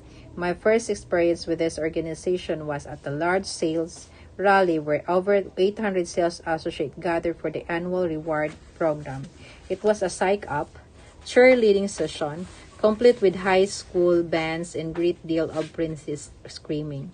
Out of the 800 people there, around 40 received awards for top performance such as most sales, greatest volume, higher earned commissions, and most listing. There was a lot of hoopla, excitement, cheering, applause around the presentations of these awards. There was no doubt that those 40 people had won, but there was also the underlying awareness that 760 people had lost. We immediately began education and organizational development work to align the systems and structure of the organization towards the win-win paradigm. We involved people at a grassroots level to the development of kinds of systems that would motivate them. We also encouraged them to cooperate and synergize with each other so that as many as possible could achieve the desired results of their individually tailored performance agreements. As at the next rally 1 year later, there were over 1,000 sales associates present and about 800 of them received awards. There were a few individual winners based on comparison, but the program primarily focused on people achieving self-selected performance objectives and on groups achieving team objectives. There was no need to bring in the high school bands to artificially contrive the fanfare, the cheerleading, in the psych-up. There was tremendous natural interest and excitement because people could share in each other's happiness. In teams of sales associates could experience reward together, including a vacation trip for the entire office. The remarkable thing was that almost all of the 800 who received the awards that year had produced as much per person in terms of volume and profit as the previous year's 40. The spirit of win-win had significantly increased the number of golden eggs and had fed the ghosts as well, releasing enormous human energy and talent. The resulting synergy was astounding to almost everyone involved. Competition has its place in the marketplace or against last year's performance, perhaps even against another office or individual, where there is no particular interdependence, no need to cooperate. But cooperation in the workplace is as important to free enterprise as competition in the marketplace. The spirit of win-win cannot survive in an environment of competition and contest. For win-win to work, the system have to support it. The training system, the planning system, the communication system, the budgeting system, the information system, the compensation system, all have to be based on the principle of win-win. I did some consulting for another company that wanted training for their people in human relations. The underlying assumptions was that the problem was the people. The president said, go into any store you want and see how they treat you. They're just order takers. They don't understand how to get close to the customers. They don't know the product and they don't have the knowledge and the skills in the sales process necessary to create a marriage between the product and the need. So I went to the various stores and he was right. But that still didn't answer the question in my mind. What caused the attitude? Look, we're on top of the problem, the president said. We have department heads out there sitting. A great example. We're told their job is 2/3 selling and 1/3 management. And they're out selling everybody. We just want you to provide some trainings for the sales people. Those words raised a red flag. Let's get some more data, I said. He didn't like that. He knew what the problem was and he wanted to get on with training. But I persisted and within 2 days, we uncovered the real problem. Because of the job definition and the compensation system, the managers were creaming. They stand behind the cash register and cream all the business during the slow times. Half the time in retail is slow and the other half is frantic. So the manager will give all the dirty jobs, inventory control, stock works, and cleaning to the salespeople, and they would stand behind the register and cream. That's why the department heads were top in sales. So we changed one system, the compensation system, and the problem was corrected overnight. We set up a system whereby the managers only made money when their salespeople made money.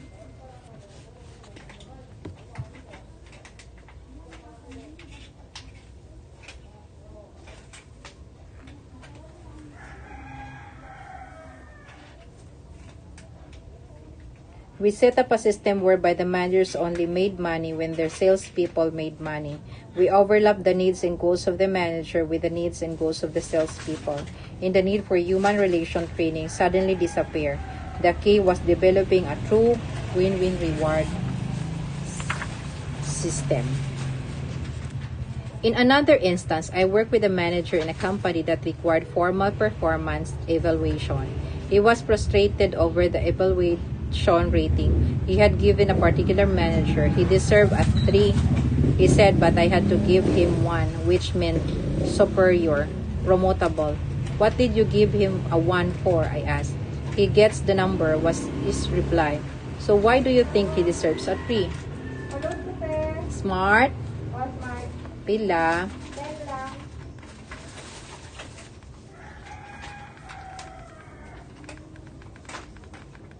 Zero 9? 38, Oo. 37, Oo. 78, Oo. 529. 0938 3778 529.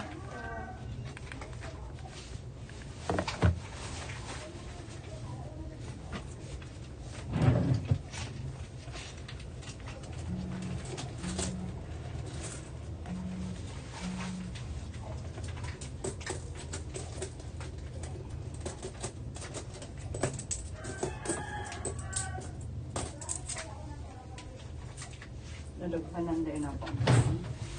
Kandoble ko palit sa first one.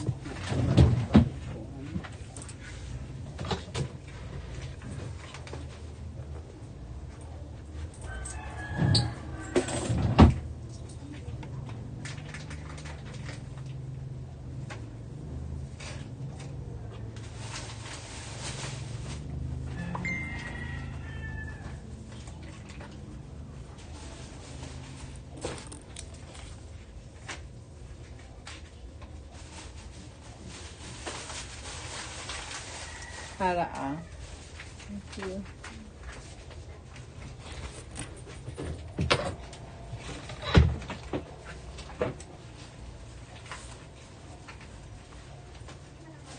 It's the way he gets them. He neglects people. He runs over them. He's a troublemaker. It sounds like he totally focused on production, and that's what he's being rewarded for. But what would happen if you talk with him about the problem? If you help him understand the importance of PC? He said he had done so with no effect.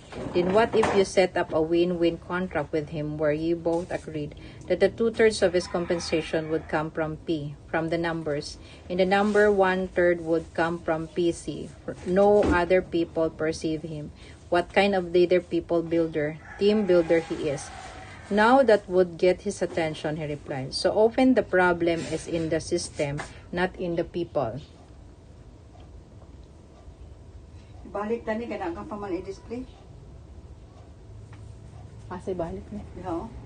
Yung kani sa ubos na nang ni. Kung sa ibalik ni mo? Ang kani oh. Diha na lang. Ikaw. Dahil mong guni de. Ay.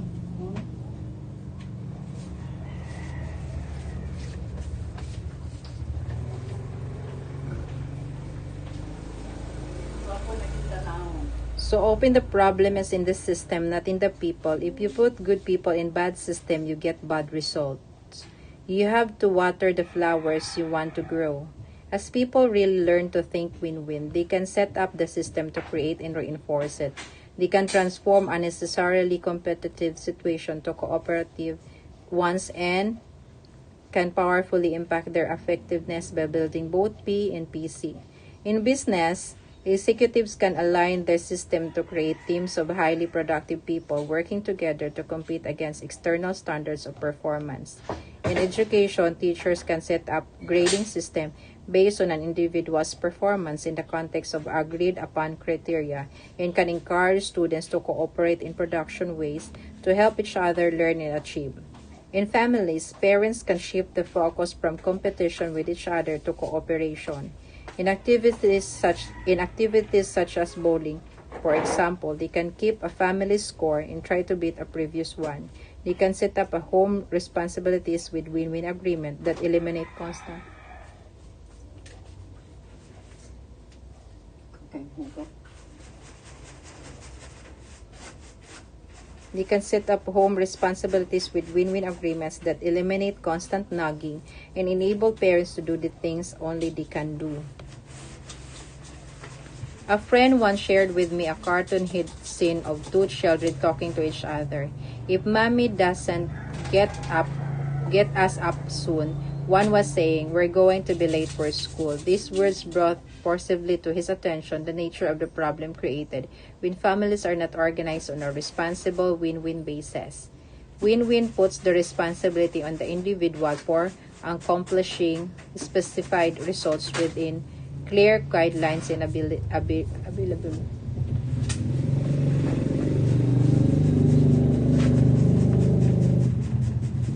Layo kayo sa imuha na na yan. Okay man. Mana day ko. O din nahanap-hanap ko dahil dito sa gawas. Ito na ang dito sa lawa-lawa.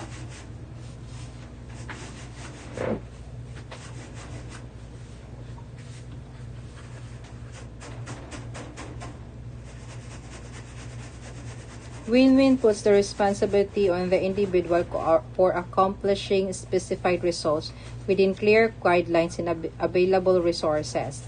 It makes a person accountable to perform and evaluate the results and provides consequences as a natural result of performance.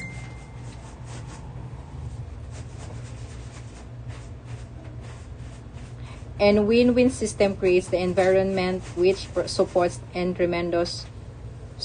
reinforces the win-win performance agreement processes.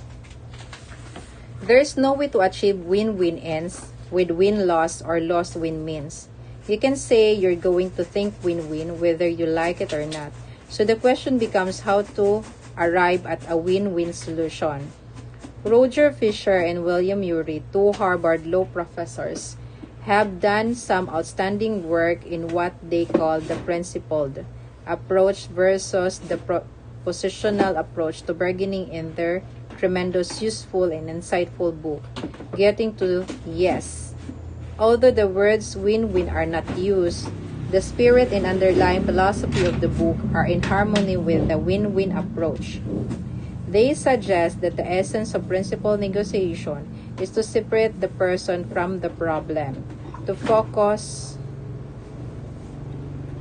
They suggest that the essence of principled negotiation is to separate the person from the problem, to focus on interests and not on positions, to invent options for mutual gain and to insist on objective criteria, some external standards or principles that both parties can buy into. In my own work with various peoples and organizations seeking win-win solution, I suggest that they become involved in the following 4-step process. First, see the problem from the other point of view. Really seek to understand and to give expression to the needs and concern of the other party as well as or better than they can themselves. Second, identify the key issues and concern, not position involved. Third, determine what results would constitute a fully acceptable solution. And fourth, identify possible new options to achieve those results. Habit 5 and 6 deal directly with 2 of the elements of this process, and we will go into those in deep in the next 2 chapters. But at this juncture, let me point out of the highly interrelated nature of the process of win-win with the essence of win-win itself. You can only achieve win-win solution with win-win process. The end and the means are the same. Win-win is not a personality technique. It's a total paradigm of human interaction. It comes from character of integrity, maturity, and abundance mentality. It grows out of high trust relationship. It is embodied in agreements that effectively clarify and manage expectation as well as accomplishment. It thrives in supportive systems, and it achieves through the process we are now prepared to more fully examine in Habit 5 and 6. So the application suggestion, think about an oncoming interaction wherein you will be attempting to reach an agreement or negotiate a solution. Think about an upcoming interaction wherein you will be attempting to reach an agreement or negotiate a solution. Commit to maintain a balance between courage and consideration. Make a list of obstacles that keep you from applying the win-win paradigm more frequently. Determine what could be done within your circle of influence to eliminate some of those obstacles. Select a specific relationship where you would like to develop a win-win agreement. Try to put yourself in the other person's place and write down explicitly how you think that person sees the solution. Then list from your own perspective what result would constitute a win for you. Approach the other person and ask if he or she would be willing to communicate until you reach a point of agreement and mutually beneficial solution. Identify 3 key relationships in your life. Give some indication of what you feel the balance is in each of the emotional bank accounts. Write down, identify 3 key relationships in your life. Give some indication of what you feel the balance is in each of the emotional bank accounts. Write down some specific ways you could make deposit in each account.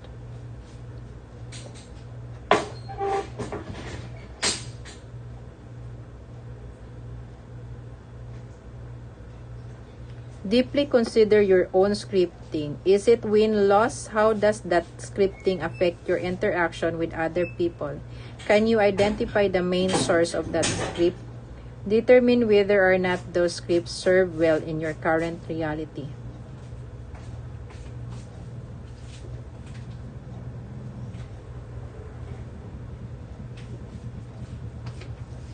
Deeply consider your own scripting. Is it win or loss?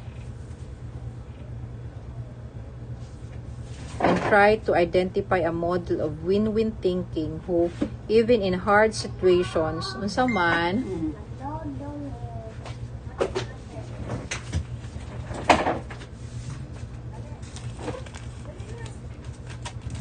Salamat! wallet.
Deeply consider your own scripting. Is it win or loss? How does that scripting affect your interactions with other people?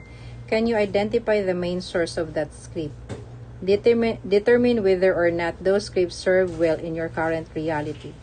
Try to identify a model of win-win thinking who, even in a hard situation, really seeks mutual benefit. Determine now to more closely watch and learn from this person's example. Win-win. Ang daming application na gagawin. Think about an upcoming interaction wherein you will be attempting to reach an agreement or negotiation, a solution. Think.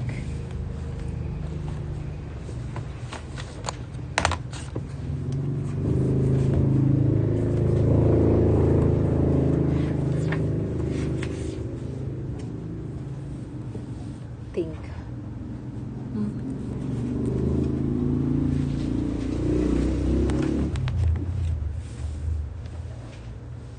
Ano ba yung mga problem na dapat bigyan?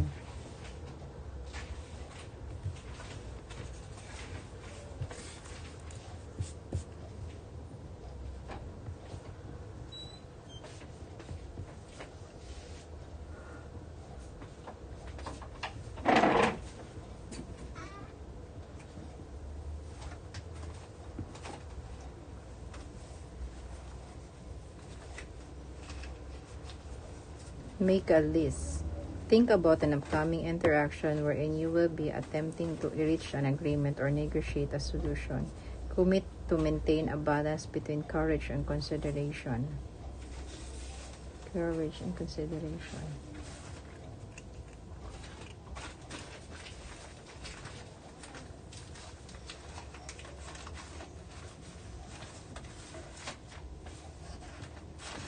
Money matters.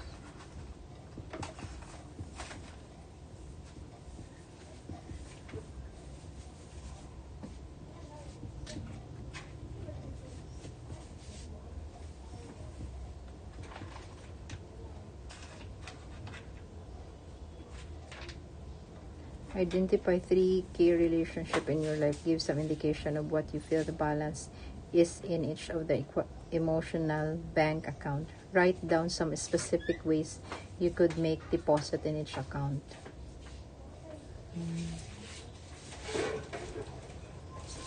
And try to identify a model of win-win thinking who, even in hard situation, really seeks mutual benefit.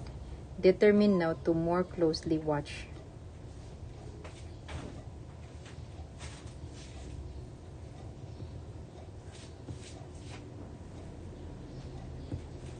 Need to grow. Determine now to more closely watch and learn from this person's example. Person's example.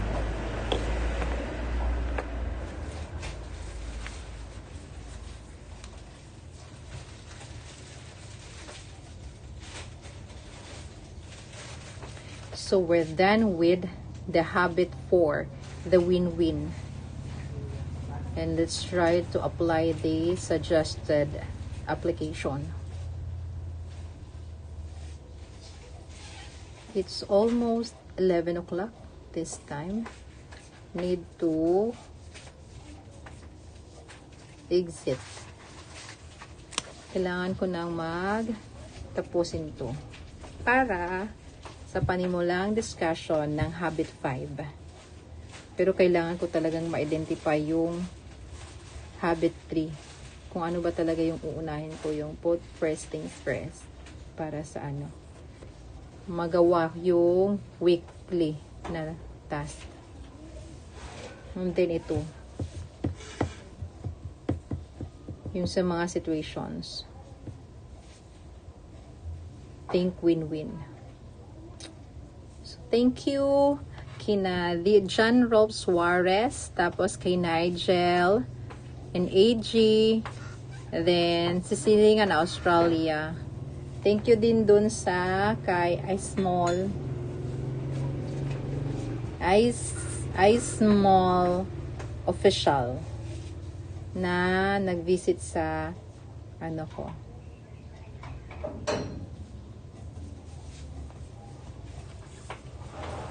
sa LS ko. Thank you at sana may natutunan kayo sa binasa ko kasi marami akong natutunan dito. Kailangan ko nga talagang i-apply.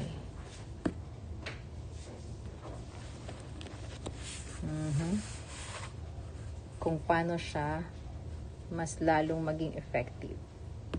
Okay. That's all for this morning. Thank you. God bless and be safe everyone. Bye-bye. Thank you, Silingan Australia. Janjan.